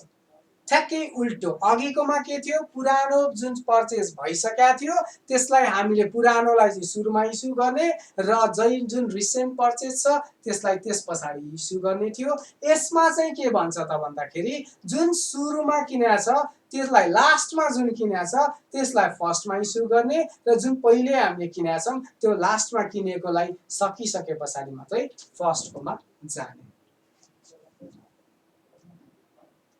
अब यस्तो खालको केसमा हाम्रो क्लोजिङ स्टक चाहिँ के हुने भयो? मार्केटसँग मिल्दैन, मार्केट भ्यालुसँग क्लोजिङ स्टक त मिल्दैन, तर कस्ट अफ गुड्स सोल्ड जुन छ त्यो चाहिँ मार्केट भ्यालुसँग मिल्छ। किनकि अहिले हामीले जति पनि के गर्यौं पर्चेज गर्यौं त्यसलाई नै सिधै इस्यु गर्यौं, जुन सिधै इस्यु गरेको छ त्यही इस्युबाट आउने हो कस्ट अफ गुड्स सोल्ड, त्यही कन्जम्पसनलाई कस्ट अफ गुड्स सोल्ड भन्छ।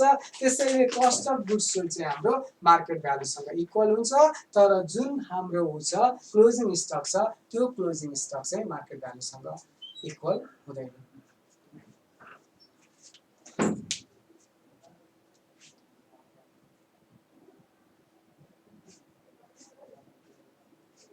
चिया मिठो छ, धेरै मिठो छ।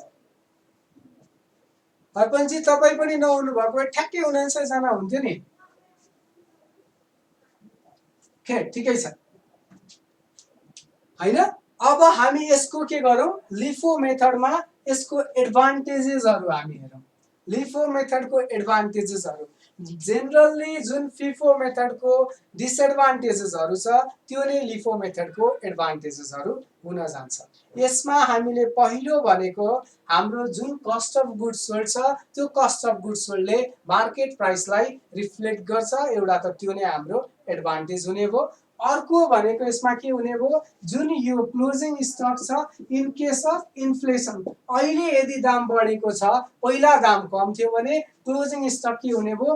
अन्डर भ्यालुड हुने भयो, कम हुने भयो र त्यो क्लोजिङ स्टक कम हुनु भनेको प्रफिट कम हुनु हो र त्यो कम हुनु भनेको ट्याक्स पनि कम हुने हो। त्यो अघि हाम्रो फिफोमा जे हामीले पढाएको थियौं यसमा ठ्याक्कै उल्टो। त्यसैले यो यसको केसमा के हुने भयो? फाइदा हुने भयो। र लिफो मेथडले केही हदसम्म करेक्ट प्रफिट दिन्छ भनेर पनि भन्न सकिन्छ। किनभने हामीले हिजो के पढाएको थियौं अथवा अगाडिको क्लासेसहरुमा के पढाएको थियौं? म्याचिङ कन्सेप्टको बारेमा पढाएको थियौं हामीले। यो बेलामा मैले जति पर्चेज गर्छु त्यही पर्चेजले मेरो इन्कम पनि यही वर्षमा आउनुपर्छ भनेको थियौं। लिफोले त्यो के गर्छ? म्याचिङ कन्सेप्टलाई चाहिँ होल्ड गर्छ किनभने मैले रिसेन्टली पर्चेज जति पनि गरेको छु त्यो रिसेन्टली गरेको पर्चेजबाट मेरो के हुन्छ रेभिन्यू आउँछ यही पर्चेजबाट यही वर्षमा भएको पर्चेजबाट धेरै एक्सटेन्डसम्म यही वर्षमा रेभिन्यू आएको कारणले गर्दाखेरि म्याचिङ कन्सेप्ट के गर्छ यसले होल्ड गर्छ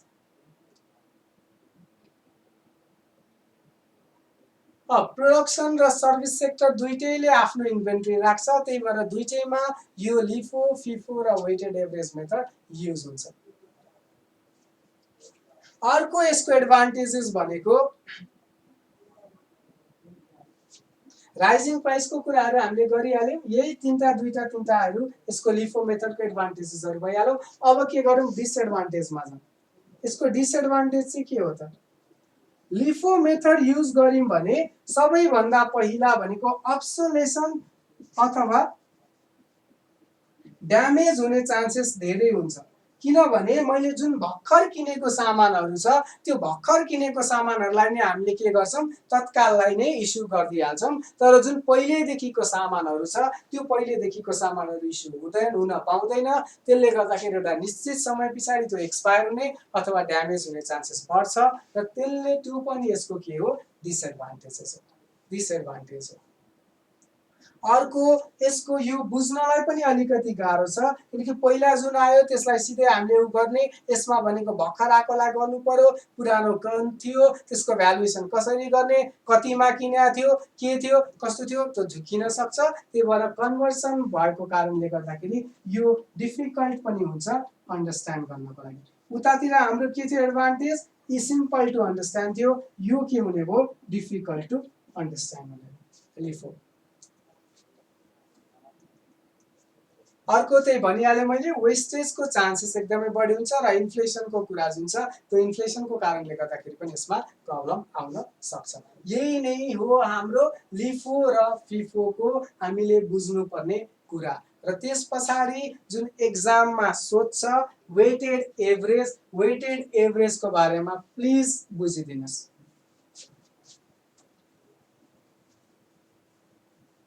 हेर्नुस् वेटेड एभरेजले के भन्छ भने यो यस्तो खालको इन्भेन्ट्री राख्ने सिस्टम हो जहाँ उसले लिफोलाई पनि लिँदैन फिफोलाई पनि लिँदैन उसले सिधा सिधी के गर्छ तपाईको जति टोटल कस्ट छ गुड्सको जुन हामी बेच्न सक्छौं त्यसलाई टोटल तपाईको इन्भेन्ट्री जति छ त्यसले डिभाइड गरेर इस्यु प्राइस निकाल्छ र त्यो जुन तपाईको वेटेड एभरेज प्राइस छ त्यसले नै सिधै मल्टिप्लाई गरिदिन्छ र त्यहाँबाट जुन तपाईको फिगर आउँछ त्यही फिगरको हिसाबमा तपाईले इस्यु गर्दै जानुहुन्छ अब यो चाहिँ हामीले वेटेड एभरेज मेथड जुन छ वेटेड एभरेज मेथड किन चाहिँ डिफरेन्ट इन्स्टिट्युसनहरुमा चाहिँ यो मेथड चाहिँ प्रभावकारी छ त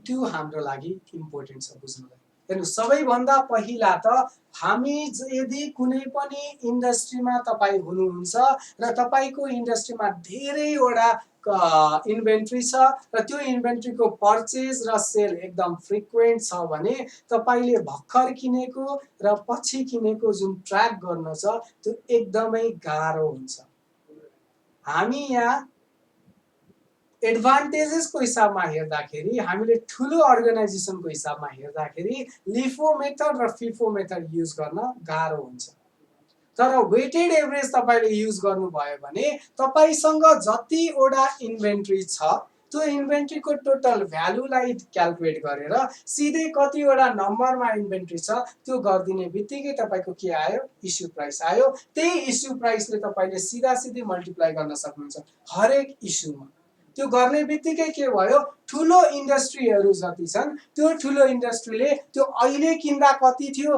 हिजो किन्दा कति थियो अस्ति किन्दा कति थियो त्यो केही पनि ध्यान दिनु परेन त्यो ध्यान दिनु नपर्ने बित्तिकै यो ठुलो ठुलो अर्गनाइजेसनहरुमा फाइदा यसको त्यतिकै हुने भइहाल्यो अर्को भनेको यस्तो यो वेटेड एभरेज मेथड हामीले युज गर्दाखेरि यसको फाइदा के भइदिन्छ भने तपाईले वेटेड एभरेज मेथड युज गर्नु भएको छ भने तपाईलाई इन्कम ट्याक्सले पनि यो मेथड मान्छ त्यस्तै अकाउन्टिङ स्ट्यान्डर्ड अथवा अडिटिङ स्ट्यान्डर्ड अकाउन्टिङ स्ट्यान्डर्ड भनौं अकाउन्टिङ स्ट्यान्डर्डले पनि इन्भेन्ट्री भ्यालुएसन गर्नको लागि यो मेथड मान्छ अर्को भनेको तपाईले लिफो अथवा फिफो गर्दै हुनुहुन्छ भने अघि हामीले इन्फ्लेसनमा यिनीहरूले कसरी इम्प्याक्ट गर्छ भन्ने कुरा पढ्यौं। तर यो वेटेड एभरेजमा तपाईले एक एकवटा इन्डिभिजुअल आइटमको रेट लिइराख्नुहुन्न। तपाईले ओभरअलमा रेटलाई भ्यालुलाई डिभाइड गर्नुहुन्छ ओभरअल क्वान्टिटीसँग।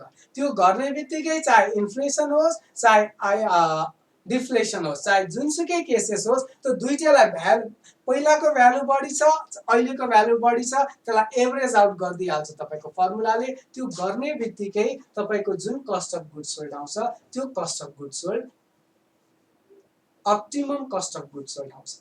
र तपाईले जब त्यसलाई भ्यालुएसन गरेर त्यसमा प्रॉफिट मार्कअप राखेर तपाईको जुन प्रोडक्ट छ प्रोडक्टको सेल प्राइस निकाल्नुहुन्छ त्यतिखेर त्यो सेल प्राइसले तपाईलाई इन्डस्ट्रीसँग कम्पिट गर्न दिन्छ। तर त्यो एडभान्टेज हामीलाई लिफो र फिफोमा थिएन। किन थिएन? किनकि फिफोको केसमा हामीलाई के हुन्थ्यो फर्स्टमा आउट भएकोलाई सिधै हामीले गर्दिन्थ्यौं। फर्स्टमा आउट भएको सिधै फर्स्ट आउट गर्दिन्थ्यौं। अब यदि अहिले चाहिँ इन्फ्लेसन भइराछ भने के हुने भयो त क्लोजिङ इन्भेन्ट्री एकदमै हाई हुन्थ्यो र यसले गर्दा ट्याक्स बढाइदिन्थ्यो। त्यस्तै लिफोको केसमा के हुन्थ्यो एकदमै कम भइदिन्थ्यो किनकि तत्काल त हामीले महँगोमा किन्यौं तर लास्टमा फिफोमा भएको जति पनि सुरुमा किनेको जति पनि छ सुरुमा किनेको चाहिँ तपाईको क्लोजिङ स्टकमा बसिरहेको थियो इन्भेन्ट्रीहरु। यो सुरुमा किनेको क्लोजिङ स्टकमा बस्नु भनेको तपाईको इन्भेन्ट्री के भयो अन्डर भ्यालु भयो। यसले तपाईलाई के गरेन जुन एक्चुअल पोजिसन देखाउनु पर्ने त्यो एक्चुअल पोजिसन पनि देखाउँदैन थियो।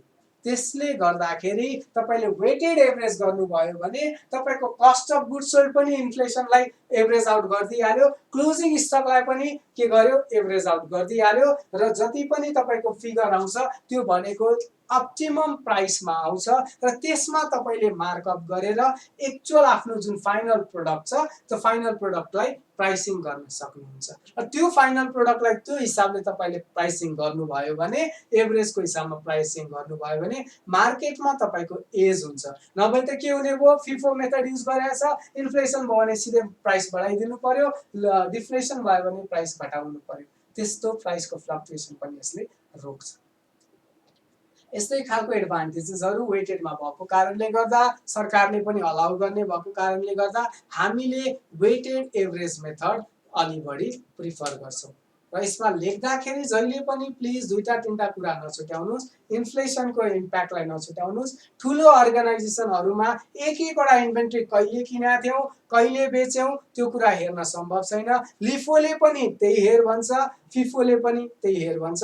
त्यही भएर पनि यो हुन्छ। अर्को भनेको ट्याक्सको एडभान्टेज छ भन्नुस् र अर्को अकाउन्टिङ स्ट्यान्डर्डले पनि यसलाई मान्छ। त्यही भएर हामीले यो सिस्टमलाई फलो गर्ने हो भनेर तपाईहरुले मिलाएर अहिले हामीले जति पनि पढाएको छौं त्यसको हिसाबमा एन्सर गर्न सक्नुहुन्छ। अब यसको एडभान्टेजेसहरु हामीले भनिहाल्यौं। Material कस्टमा cost of goods sold राम्ररी आउँछ र यो ठूलो ठूलो अर्गनाइजेसनहरुको लागि फाइदाकारी छ भन्ने कुराहरु। यसमा अलिकति एउटा डिसएडभान्टेजेस छ जुन disadvantage I think I have to tell you. त्यो एउटा डिसएडभान्टेज चाहिँ के हो त यसको भन्दा हामीले 1 to 1 बेसिसमा हेर्दाखेरि वेटेडको एउटा डिसएडभान्टेज अरु त तपाईहरुले किताबमा पनि हेरेर भेटिहाल्नुहुन्छ नोटहरुमा पनि भेटिहाल्नुहुन्छ। यो एउटा चाहिँ डिस्कसै गरौँ। एउटा डिसएडभान्टेज के छ भने मैले 1 to 1 बेसिसमा यदि इन्भेन्ट्रीलाई कम्पेयर गर्छु भने कहिलेकाहीँ 1 to 1 बेसिसमा मैले लसमा पनि बेचेको हुन सक्छ इन्भेन्ट्री। जस्तो मान्नुस् मैले सामान आजको दिनमा 1000 रुपैयाँमा किनेको थिएँ।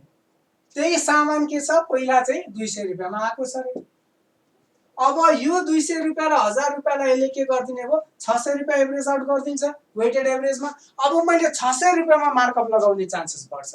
600 रुपैयाँमा मैले 20% मार्कअप लगाएँ जम्मा कति मात्रै हुने भो 720 मा मैले त्यो सामान बेच्दिन्छु जबकि मैले किनेको कतिमा थियो 1000 रुपैयाँमा किनेको थियो।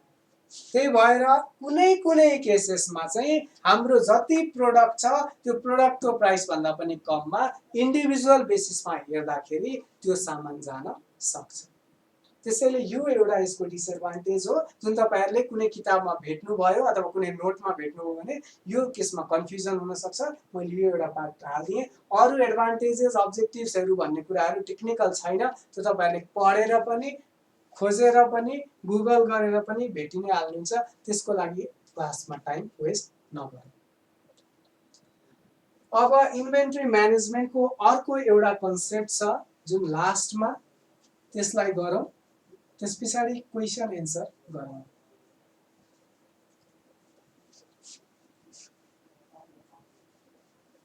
अहिलेसम्म यदि कोही क्वेरी छ भने उनको अब यो अहिले हामीले जुन आज गर्यौं त्योभन्दा अलिकति फरक छ अब गर्न लागेको। केही क्वेरी छ भने प्लिज लेखिदिनुस्। तर लजिकल क्वेरी होस्, नेपालीमा नोट आएन वाला होइन।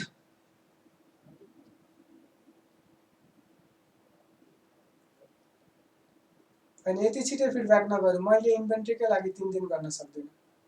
ठिकै छ, केही पनि आएन। लास्ट एउटा छ हाम्रो JIT, जसलाई जस्ट इन टाइम भन्छ। यो कुनै पनि ठाउँमा मैले घुसाउन सकिनँ। अहिले जति पनि कन्सेप्ट छ त्यही भएर यो कन्सेप्ट पनि इम्पोर्टेन्ट भएको कारणले यसलाई एउटा इन्डिपेन्डेन्ट कन्सेप्टको रूपमा मैले लिएर जान खोजेँ। जस्ट इन टाइम यो एकदमै इम्पोर्टेन्ट टपिक हो। रेशियो एनालाइसिसको बारेमा इनपुट आउटपुट रेशियो र इन्भेन्ट्री टर्नओभर रेशियो मैले रेशियो एनालाइसिसमा पढाइसकेको छु। अब त्यसमा हामी Q&A मा बनाउँला, अहिले टाइम नफालौँ। जस्ट इन टाइम भन्ने एउटा कन्सेप्ट छ इन्भेन्ट्रीमा। यसले के भन्छ भने हामीले जेनरली सामानहरू किन्दाखेरि अगाडि नैदेखि स्टक राख्ने, अनि त्यो स्टक राखिसके पछाडि त्यसको सामानहरू चाहिँ किन्ने बेच्ने गर्नुपर्छ भनेर हामीले पढ्दै आएको छ। त्यो स्टकको लागि अर्डर गर्ने, अर्डर गरिसके पछाडि त्यसलाई कतै सेभ गरेर राख्ने, त्यो सेभ गरेर राखिसके पछाडि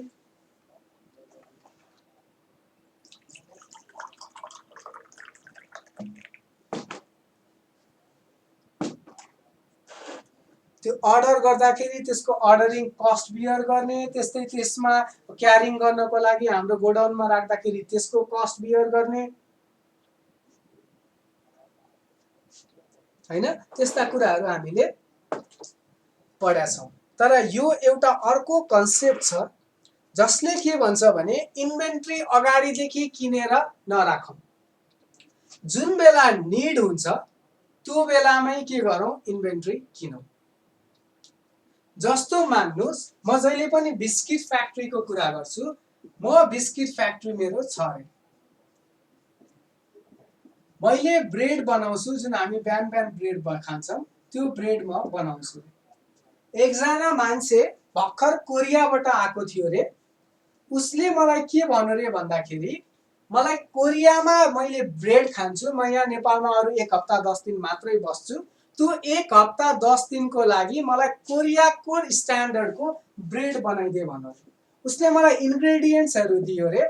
फर्चुनेटली त्यो मान्छे कोरियामा ब्रेड कम्पनीमा नै काम गर्थ्यो रे। उसले मलाई सबै कुराहरु यो चाहिन्छ भनेर भन्यो। अब त्यो भनिसके पछाडि मैले यसको कोरियन ब्रेडको लागि यदि मेरो कम्पनीमा यो कोरियन ब्रेड म रेगुलर बनाउँदिन भने म यसको स्टक राख्ने काम गर्दिन।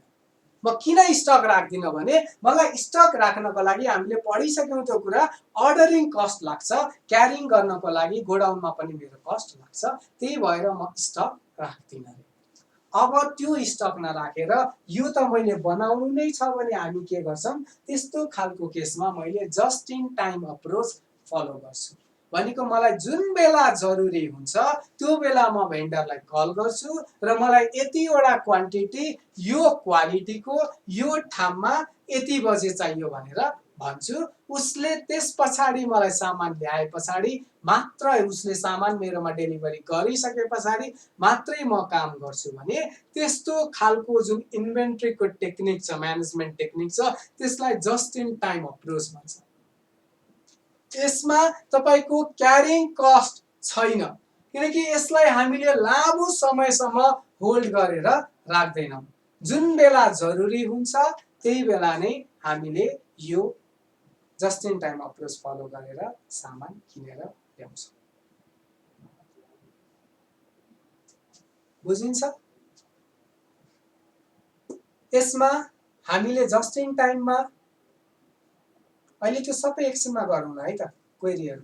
जस्ट इन टाइममा हामीले बुझ्नुपर्ने थियो, नामैमा क्लियर छ, जस्ट इन टाइम, जुन बेला जरुरी भयो त्यही बेलामा किन्ने, त्योभन्दा अगाडि वा त्योभन्दा पछाडि यसलाई किन्न जरुरी छैन। यसमा एउटा कोही यहाँ अहिले त हुनुहुन्न, खासै त्यस्तो खालको कमेन्ट गर्नेहरू हुनुहुन्न, एउटा कानबान भन्ने हुन्छ यसमा। यदि उहाँहरूले हेर्दै हुनुहुन्छ भने सायद उहाँहरूले यो कानबानको बारेमा केही निकाल्नु होला। यो हाम्रो लेभलमा जरुरी छैन, त्यही भएर यो कुरा अहिले म तपाईहरुको क्वेरी आए पनि यसलाई म कभर गर्दिन। हामीले खाली जस्ट इन टाइममा के बुझौँ भने म यदि यस इन्भेन्ट्री कुनै पनि प्रोडक्ट बनाइरहेको छु र त्यो प्रोडक्ट बनाउँदाखेरि मेरो अप्रोच भनेको त्यो पर्टिकुलर प्रोडक्ट बनाउँदा अगाडिदेखि त्यसलाई बन्नको लागि जुन कच्चा पदार्थ चाहिन्छ त्यो कच्चा पदार्थ किनेर नराख्ने, जुन बेला त्यसको डिमान्ड आउँछ त्यतिखेर मात्रै कच्चा पदार्थ मगाउने र त्यसलाई फिनिश गुड्स बनाउने यदि मेरो अप्रोच छ भने, मेरो कम्पनीको अप्रोच छ भने त्यस्तो खालको अप्रोचलाई जस्ट इन टाइम अप्रोच भनिन्छ। अघिको एक्जाम्पलमा कोरियन मान्छे, कोरियाबाट आएको मान्छेले मलाई कोरियन ब्रेड बनाउनु भन्यो र त्यो मान्छेले मलाई सधैँ सधैँ कुनै कुनै बेलामा भन्छ भने म पहिल्यैदेखि त्यसले भन्छ भनेर सामान किनेर राख्दिन। म जुन बेला अर्डर आउँछ त्यस पछाडि र मेटेरियल मगाउँछु र त्यो अर्डरलाई प्रोसेस गर्छु, र मेटेरियललाई प्रोसेस गर्छु र फाइनल प्रोडक्ट बनाएर त्यो फाइनल प्रोडक्ट उनीहरूलाई दिन्छु। जस्ट इन टाइममा हामीले बुझ्नुपर्ने भनेको लगभग यति नै छ। प्लिज मलाई यदि कोही म्यानेजमेन्टको मास्टर्स पढ्या अथवा इन्भेन्ट्रीमा नै दखल राखेर इन्भेन्ट्रीको बारेमा केही पढ्दै हुनुहुन्छ भने तपाईहरुलाई थाहा होला कानबानको बारेमा, तर यसमा त्यो कानबानलाई ल्याएर अरु जो स्टुडेन्टहरु हुनुहुन्छ उहाँहरुलाई कन्फ्युजन नबनाउनु। हो, यो तपाईको जुन छ तपाईको क्वेरी ठीक हो, जुन बेला जरुरी हुन्छ त्यो बेलामा उपलब्ध नहुन पनि त सक्छ नि। त्यसको लागि के गरिन्छ भने हामीले पहिले नै हाम्रो भेन्डरहरुसँग एग्रीमेन्ट गरेको हुन्छौं, हामी स्टक राख्दैनौं, जुन बेलामा चाहिन्छ हामी भन्छौं, तिमीहरु भनेको कति दिनसम्म दिन सक्छौ भन्ने कुरा अगाडि नै प्र्याक्टिकली काम गर्दा त्यो कुरा डिटरमाइन गरिएको हुन्छ। प्र्याक्टिकली काम गर्दा त्यो कुरा अगाडि नै क्लियर गरिएको हुन्छ। जस्तो मान्नुस् उनले मलाई भनेको छ तपाईले अर्डर दिएको 7 दिनसम्ममा म त्यो सामान दिन्छु। अब जब मसँग क्लाइन्ट आउँछ र मलाई यो पर्टिकुलर प्रोडक्ट चाहिएको छ भन्छ, म 7 दिनसँग उसँग टाइम माग्छु, 15 दिनको टाइम माग्छु। 7 दिनमा इन्भेन्ट्री आउँछ र बाँकी 7 दिन मलाई अरु प्रोसेस गर्न लाग्न सक्छ। त्यसैले यस्तो यो जुन जस्ट इन टाइम छ त्यो जस्ट इन टाइममा यो हिसाब कुरा गरेर सप्लायरहरुसँग त्यही किसिमको एग्रीमेन्ट अथवा त्यही किसिमको अन्डरस्ट्यान्डिङ गरेर अनि मात्रै जस्ट इन टाइममा गइन्छ। यसको एउटा नराम्रो डिसएडभान्टेजेस भनेकै कम्पिटिसनको मार्केटमा अपर्च्युनिटी लुज हुन सक्छ। त्यसैले जस्ट इन टाइममा पुरै कम्पनीले इच एन्ड एभ्री पार्ट नजान सक्छ, तर जस्तो दराज जस्तो कम्पनीको लागि हुन त दराजले जुन सेल गर्छ सेल गर्ने कुराको लागि ह्यान्डलिङ के भन्छ है, त्यसलाई ह्यान्डल डोर के भन्छ, मैले त्यो एक्ज्याक्ट वर्ड बिर्सेँ, तर लगभग जस्ट इन टाइम जस्तै नै हो। त्यसमा पनि उसलाई पनि के गर्छ, मैले अर्डर दिन्छु, अर्डर दिए पछाडि उसले सप्लायरसँग कुरा गर्छ र सप्लायरसँग कुरा गरेर त्यसलाई लिएर अनि त्यस पछाडि मलाई ल्याएर दिन्छ। उसले आफ्नो स्टक राखेको हुँदैन। यो डिमान्ड अनसर्टेनको सीताराम जी मैले भनेको छु, त्यसलाई अघि पनि यो कुरा आएको थियो, त्यसलाई हामी कभर गर्छौं। त्यो भन्दा अगाडि यो जुन डिमान्डको कुरा छ त्यो भन्दा अगाडि एउटा दुईटा क्वेरीहरु लिएर अनि लास्टमा यसमा जाउँ। मैले आज भ्याएन भने भोलि यसमा गरौँ न, किनकि यसको लागि अलिकति टाइम नै चाहिन्छ। अब यो एक्जाममा पनि आइराछ। हेर्नुस्, जेआईटी एप्लिकेबल अप्रोच एकदम राम्रो अप्रोच हो एट टाइम्स, तर कम्पनीले पुरै जेआईटी मा चाहिँ नजाला। कुनै कुनै कम्पनी होला हामीले रिसर्च गर्यौं भने भेट्ला, तर जेनरली जेआईटी अप्रोच एकदमै बेनिफिशियल कहिले हुन्छ भने मलाई स्टक राख्ने, स्टक लस भयो कि त्यसको क्यारिङ कस्टको झन्झट उठाउनु छैन भने मेरो लागि सबैभन्दा बेस्ट भनेकै जस्ट इन टाइम हुन्छ। किनकि जब म जस्ट इन टाइममा जान्छु मलाई त्यो कुनै पनि किसिमको खर्च हुँदैन। तर जस्ट इन टाइममा जाँदाखेरि ध्यान दिनुपर्ने कुरा के हुन्छ भने हामीले जहिल्यै पनि त्यो जुन मार्केटमा मेरो फिनिश प्रोडक्ट जान्छ त्यसको चाहिँ हेर्नु पर्यो, त्यसको चाहिँ अन्डरस्ट्यान्ड गरेर प्लानिङ गरेर अनि मात्रै जानु पर्यो। अब मैले अलि एउटा कुरा बिर्सिन सक्छु, एउटा कुरा गरिहालौँ। अब यो इन्भेन्ट्री म्यानेजमेन्टमा त्यो टेक्निक सर्टेन अनसर्टेन बाहेकको एउटा क्वेरी छ, जुन विद्यार्थीहरूले धेरै कन्फ्युज भइरहेको देखेको छु मैले। Which is the best technique? Certain uncertain छोडिदिउँ, अहिले खालि के बुझौँ, which is the best technique. तपाईहरूलाई टेक्निक जुन पढ्नु भएको छ, तपाईहरूलाई कसरी पढाइएको थियो भने एउटा technique of inventory management minimum stock हो, अर्को टेक्निक भनेको इओक्यू हो, अनि यसैको सी मा भिइडी हो, यसैको डी मा एफएसएन हो, त्यस पछाडि अर्को टेक्निक भनेको डेन्जर स्टक हो। यसरी हामीले पढाएको थियौँ। अब यो मध्ये एउटा मात्रैलाई कसरी लिने त? एउटा मात्रैले त मेरो एन्सर त गर्न सक्दैन। मिनिमम स्टक लेभल मात्रै डिफाइन गरेर इन्भेन्ट्री म्यानेजमेन्टको प्रोपर टेक्निक त हुँदैन, अथवा भिइडी मात्रै गरेर इन्भेन्ट्री म्यानेजमेन्टको प्रोपर टेक्निक त हुँदैन। त्यसैले हामीले एक्जाममा यदि क्वेसन आयो भने हामीले कसरी लेखौँ भने जुन हाम्रो मेजर चारवटा हामीले ग्रुपिङ गरेका छौँ नि अघि, क्वान्टिटेटिभ, रिलेटिभ, रेसियो एनालाइसिस र फिजिकल कन्ट्रोल, त्यसको हिसाबमा बेस्ट टेक्निक कुन हो त्यो लेखौँ। त्यो हुने बित्तिकै हाम्रो बेस्ट टेक्निक कुन हुन सक्छ एकचोटि इभ्यालुएट गर्नुस्। फर्स्टमा हाम्रो के थियो? क्वान्टिटेटिभ, जसमा हामीले मिनिमम स्टक पनि डिफाइन गर्यौँ, म्याक्सिमम स्टक पनि गर्यौँ, रिअर्डर लेभल गर्यौँ, रिअर्डर क्वान्टिटी गर्यौँ, danger stock, buffer stock, each and every कुरा, इओक्यू अर्डर गर्नेदेखि लिएर हरेक कुरा गर्यौँ फर्स्टमा। सेकेन्डमा हामीले के गर्यौँ? मेरो लागि कुन भाइटल छ, कुन एसेन्सियल छ, कुन डिजायरेबल छ हेरेँ, फास्ट कुन हो, स्लो कुन हो, नन मुभिङ कुन हो त्यो हेरेँ। त्यस पछाडि अर्को के हेर्यौँ हामीले? High cost, medium cost, low cost हेर्यौँ। अर्कोमा हामीले रेकर्डिङको कुराहरू गर्यौँ। हेर्नुहोस्, रेकर्डिङ भनेको म्यानेजमेन्टको एउटा पार्ट हो, तर रेकर्डिङ त्यस्तो धेरै इम्पोर्टेन्ट टेक्निक मान्ने कि नमान्ने त? त्यसैले हामीले यदि त्यो माथिको मेजर चारवटा हेडिङबाट एन्सर लेख्यौँ भने मैले भनेको हामी के गरौँ भने क्वान्टिटेटिभ जुन टेक्निक छ त्यो चाहिँ मेरो लागि बेस्ट टेक्निक हो। किन? तपाईको क्वान्टिटेटिभ टेक्निकमा तपाईले के गर्नु भएको छ? मिनिमम स्टक कति राख्ने, म्याक्सिमम कन्जम्पसनको कुरा आउँछ, रिअर्डर क्वान्टिटीको कुरा आउँछ।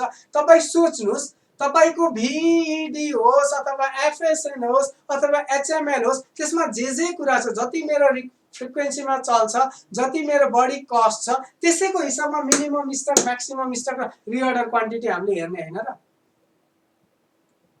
त्यो गर्नको लागि हामीलाई रेकर्ड त चाहिनै हाल्यो नि। रेकर्ड बिना त मैले कति मेरो मिनिमम स्टक राख्ने, कति म्याक्सिमम स्टक राख्ने त थाहा पाउँदिन।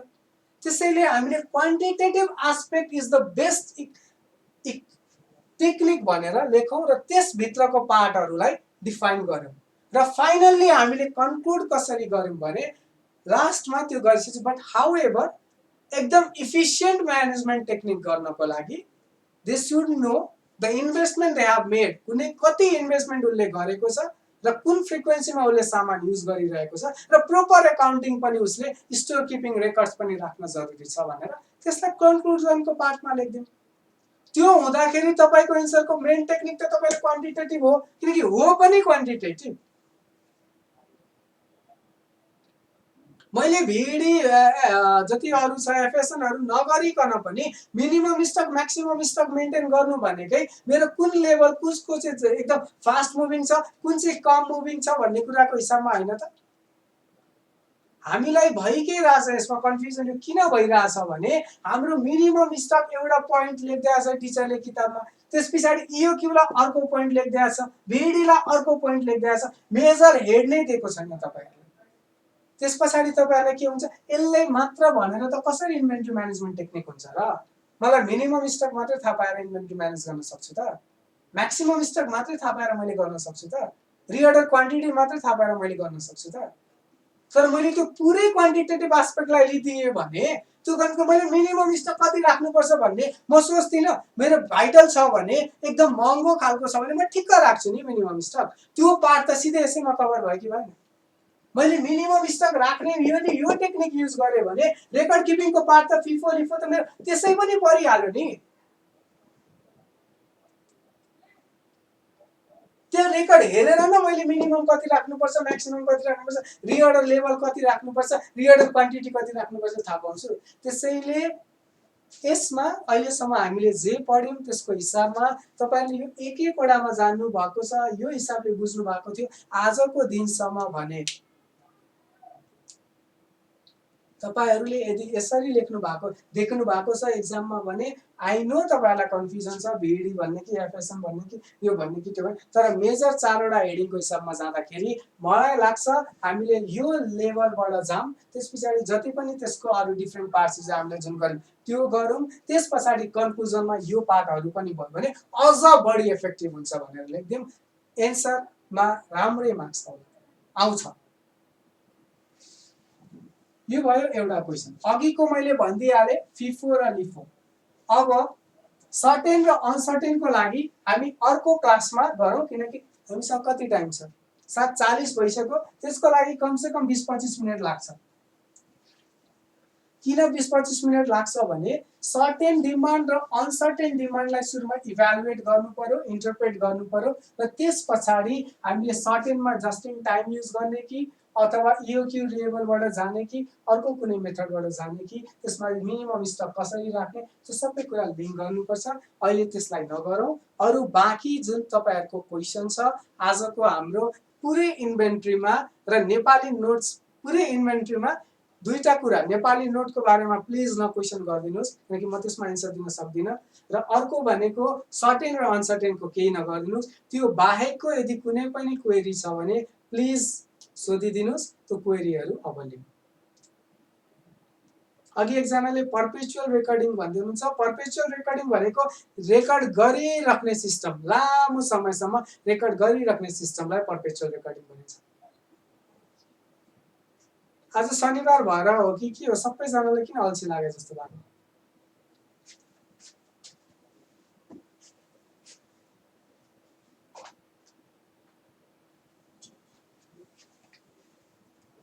क्वेशन त अलिअलि जसको छ त्यो लिउँ अनि त्यसपछि यति गरौँ न। नै फेरि यत्रो पढाको के मजा भयो? यदि छ भने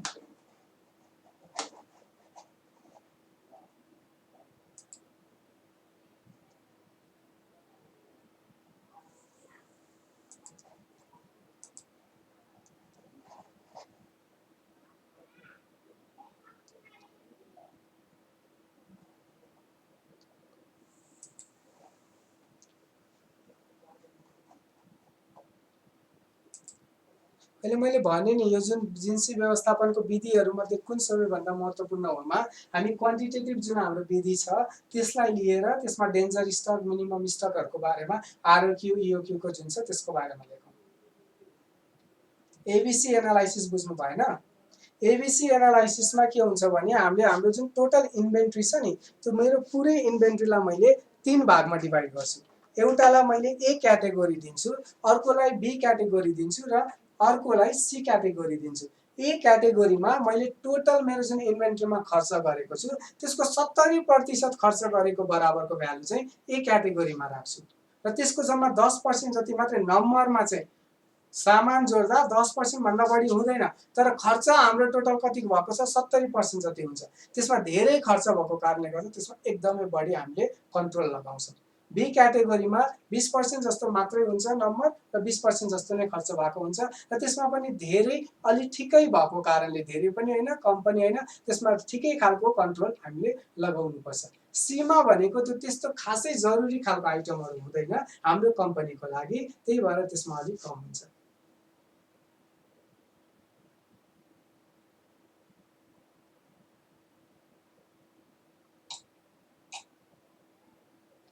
सुरेन रम्तेल जी तपाईको जुन क्वेशन छ what type of errors occurred in nominal account and store ledger को त्यो मैले एउटा एक्जाममा क्वेशन सोधेर त्यसको फिडब्याक बनाएर मेरो युट्युब मा मैले हालेको छु। सँगसँगै मेरो टेलिग्राममा पनि त्यसको भिडियो छ, त्यसमा तपाईले हेर्नुभयो भने बुझ्नुहुन्छ। सीमा भनेको एउटामा 70% इन्भेस्टमेन्ट अर्कोमा 20% इन्भेस्टमेन्ट भनेपछि कति रह्यो 10%। टोटल इन्भेस्टमेन्टको 10% र नम्बरमा 70%। नम्बरमा चाहिँ 70%। मैले बाँकी दुईटामा भने प्लस माइनस गर्नु होला भनेर यसमा छुटाए तपाईहरुले त्यो पनि जोड्नु। अरु केही छ क्वेरीहरु? अब हाम्रो जम्मा 4वटा टपिक मात्रै बाँकी छ नेपाल राष्ट्र ब्याङ्कको फिडब्याकमा एउटा क्वेसनमा सबैजना कन्फ्युजन हुनु भएको थियो ट्रायल ब्यालेन्सको। हाम्रो नारायणजीले मलाई भन्नु पनि भएको थियो ट्रायल ब्यालेन्सको जुन क्वेसन थियो त्यसमा के भनेको थियो भने ट्रायल ब्यालेन्समा भएको एररले प्रफिट एन्ड लसलाई कसरी इम्प्याक्ट गर्छ भनेर जुन क्वेसन थियो हामीले सुरुमा ट्रायल ब्यालेन्सको एरर त हामीले सजिलै लेख्न सक्छौँ। त्यस पछाडि ट्रायल ब्यालेन्समा भएको एररलाई ठिकै छ एफएसएन एकचोटि फेरि भन्दै हुनुहुन्छ एफएसएनमा स्लो मुभिङ फास्ट मुभिङ र नन मुभिङ हुन्छ। एफ भनेको फास्ट मुभिङ हो, एस भनेको स्लो मुभिङ हो र एन भनेको नन मुभिङ हो। यो मुभिङ भनेको के हो भने मैले मेरो कम्पनीमा जति पनि इन्भेन्ट्रीहरू छ भवानीजी तपाईको के थियो मैले तपाईको त एन्सर दिइसके जस्तो लाग्छ। तपाईले सुन्नुभन्दा अगाडि फेरि भन्नुलाई सुरुमा यो लिउँ फास्ट मुभिङ स्लो मुभिङ र नन मुभिङ जुन छ तीनटा त्यो मुभिङ भनेको के हो भने मैले मेरो कम्पनीमा जति पनि इन्भेन्ट्री राखेको छु त्यो इन्भेन्ट्री कति छिटो इस्यु हुन्छ मैले आज किने आजै त्यसको प्रयोग गर्छु कि अलि बिस्तारै गर्छु कि प्रयोग म गर्दै गर्दिन त्यो भनेको मुभिङ हो। यदि मेरो इन्भेन्ट्री धेरै छिटो मुभ गर्छ भने आज किने आज नै मैले त्यसलाई युज गरिहाल्छु भने अथवा आज किने एक हप्तासम्म त्यसलाई म युज गरिहाल्छु भने त्यो फास्ट मुभिङ हुन्छ र त्यस्तो खालको इन्भेन्ट्रीमा धेरै युज गर्ने भएको कारणले गर्दा हामीले तिनीहरूलाई लिने पनि के त त्यसमा हामीले के गर्नुपर्छ एकदमै फ्रिक्वेन्टली रिभ्यू गरिराख्नुपर्छ। किन फ्रिक्वेन्टली रिभ्यू गर्ने त भन्दा हाम्रो युज भइरहेको छ यदि हामीले फ्रिक्वेन्टली रिभ्यू गरेनौँ फ्रिक्वेन्टली फिजिकल टेकिङ गरेनौँ त्यसलाई गनेनौँ फ्रिक्वेन्टली हेरेनौँ भने त्यहाँनिर युज भयो भनेर मान्छेले लिएर जाने सम्भावना पनि हुन्छ। त्यही भएर त्यसलाई रोक्नको लागि हामीले यो के गर्छौँ फास्ट मुभिङलाई अलिक बढी रिभ्यू गर्छौँ। त्यस पछाडि स्लो मुभिङ भनेको मैले आज किनेको छु एउटा सामान त्यो सामान 2-3 महिनामा मात्रै प्रयोग हुन्छ 2-3 महिनामा मात्रै प्रयोग हुन्छ भने त्यसलाई के भनिन्छ स्लो मुभिङ भनिन्छ। र यसमा चाहिँ के गर्नुपर्छ अलि बिस्तारै रिभ्यू गर्दा पनि भयो किनकि मैले आज रिभ्यू गरेँ यसलाई काउन्ट गरेँ अब 3 महिना पछाडि मात्रै युज हुन्छ तत्काल गरेर काउन्ट गर्न जरुरी भएन नि त किनकि त्यो बिचमा त युज नै भएको छैन त्यो भएर त्यसलाई अलि बिस्तारै गर्दा पनि भयो काउन्टिङ अथवा रिभ्यूको काम। त्यस पछाडि लास्टमा नन मुभिङ भनेको चाहिँ त्यो यस्तो खालको इन्भेन्ट्री हो जुन एक जमानामा जरुरी थियो मैले किने अब त्यो जरुरी छैन अब त्यो चाहिँ प्रयोगमा आउँदैन त्यस्तो खालको इन्भेन्ट्रीलाई हामीले गोडाउनमा राखेर हाम्रो जुन त्यो इन्भेन्ट्री मेन्टेन गर्ने ठाउँ छ त्यसमा राखेर काम छैन के गर्दिने त्यसलाई बेच्दिने।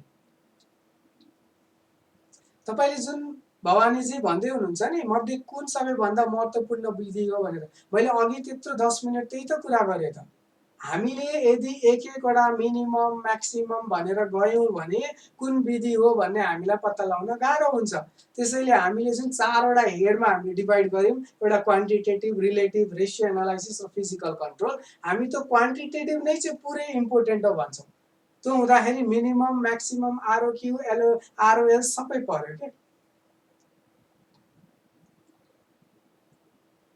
सावित्रीजी तपाईको अहिलेको भयो होला अर्को एकजनाले एचएमएल को कुरा गर्दै हुनुहुन्छ एचएमएल भनेको चाहिँ hyper markup language high cost medium cost र लो कस्ट।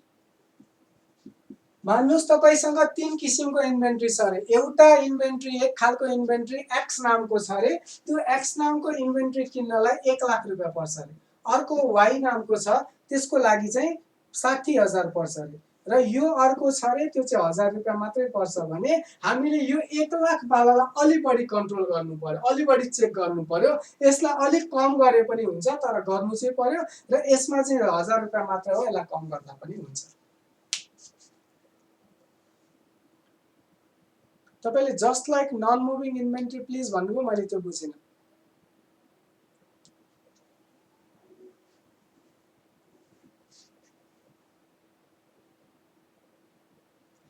इन्भेन्ट्रीको मेथड बेस्ड कुन हो अझै पनि बुझ्नु भएन। मैले 4 चोटि भनिसके क्वान्टिटेटिभ एस्पेक्ट्समा भएको सबै गर्ने। सायद तपाईले हिजोको क्लास हेर्नु भएन, त्यही भएर होला। तपाईले हिजोको पनि क्लास लिनुहोस् अनि मात्रै तपाईले बुझ्नुहुन्छ। यो सेकेन्ड क्लास हो, मैले त्यही भएर यहाँनिर सेकेन्ड क्लास भनेर लेखेको छु। अब इन्भेन्ट्री म्यानेजमेन्टमा सर्टेन र अनसर्टेन डिमान्डको जुन कुरा छ त्यसको लागि म नेक्स्ट क्लासमा हामी आधी घण्टा जस्तो टाइम लगाऊ त्यसमा। किन सर्टेनलाई एक किसिमले ट्रिट गर्नुपर्छ। यदि सर्टेन छ भने हामीले मिनिमम यति राख्ने, म्याक्सिमम यति राख्ने, यति लेभलमा गएपछि अर्डर गरौँ, यति लेभलमा गए पछाडि यति क्वान्टिटी अर्डर गरौँ, फिक्स हुन्छ।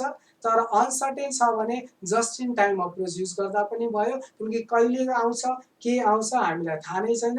जुन बेला आउँछ त्यतिखेर नै अर्डर दिएर गर्न सकिन्छ। त्यसलाई अझ विस्तृतमा हामी नेक्स्ट क्लासमा भनौँला। जसले अहिलेसम्मको क्लास बुझ्नु भएको छ, अहिले यति मैले भनेको हिसाबले सर्टेन र अनसर्टेनमा केही न केही चाहिँ तपाईहरुले बुझ्नुभयो होला। तपाईहरु जुन यो इन्भेन्ट्रीमा एक्जाम्पल दिनु भन्दै हुनुहुन्छ, हेर्नुस् एक्जाम्पल इन्भेन्ट्रीमा हुँदैन। जस्तो तपाईको जुन यो नन मुभिङको छ, अब मान्नुस् एउटा म आफै एउटा एक्जाम्पल त बनाउला, तर आइटम वाइज एक्जाम्पल हुँदैन के। जस्तो मान्नुस् एचपी को सर्भिस ल्यापटप सर्भिस गर्ने जुन कम्पनी छ, त्यो कम्पनीले विन्डोज 3 जुन छ त्यो विन्डोज 3 चाहिँ उसले धेरै किन्यो रे। ठीक छ, उसले यो विन्डोज 3 किनेको केही समय पछाडि नै विन्डोज 7 मार्केटमा आयो रे।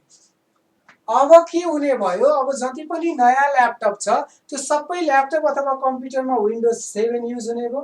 र अब जति पनि पुरानो ल्यापटप छ उनीहरुले पनि विन्डोज 7 नै रिफर गर्ने भयो। अब यो विन्डोज 3 के हुन्छ, नन मुभिङ हुन सक्छ। किनकि अब म एचपी को सर्भिस जुन सर्भिस छ अफिस छ, मेरो एचपी को जुन रिपेयर सेन्टर छ, त्यो रिपेयर सेन्टरमा गएर विन्डोज 3 हाल्दै म नभनौला। मैले के भन्न सक्छु उसलाई, विन्डोज 7 हाल्दै भन्न सक्छु। उसँग जति पनि विन्डोज 3 सँग रिलेटेड सामानहरु थियो त्यो के भयो, अब इस्यु हुन छोड्यो। भने त्यस्तो खालको इन्भेन्ट्रीलाई स्लो नन मुभिङ इन्भेन्ट्री भनिन्छ। अब आजलाई यति नै गरौँ। मैले यो क्वेशन एन्सर लिनु भन्दा अगाडिको भ्यू र लिसके पछाडिको भ्यू हेर्न खोजे हो। खासै कम त भएन रहेछ। ठिकै छ, अरु केही क्वेरीहरु छ भने प्लिज।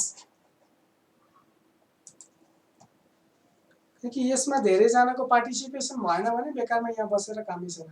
आजलाई यति नै गरौँ। अब इन्भेन्ट्रीको जुन सर्टेन र अनसर्टेनको छ, हुनुहुन्छ कि हुनुहुन्न? अघि 2 जना 3 जना साथीहरुले सोध्दै हुनुहुन्छ, विकेश जी हुनुहुन्थ्यो क्यारे, मैले भनिहाले सर्टेन र अनसर्टेनको बारेमा थोरै थाहा कुराहरु। त्यसैको बेसिसमा तपाईहरुले अलिअलि अहिलेलाई सोच्दै गर्दा हुन्छ। हाम्रो जुन नेक्स्ट क्लास हुन्छ, नेक्स्ट क्लासमा हामी त्यसलाई कभर गर्छौं। भोलि नै नेक्स्ट क्लास नहुन सक्छ अथवा हुन पनि सक्छ। जे हुन्छ म तपाईहरुलाई टेलिग्राममा इन्फर्मेसन दिउँला। आजलाई यति नै गरौँ। Thank you.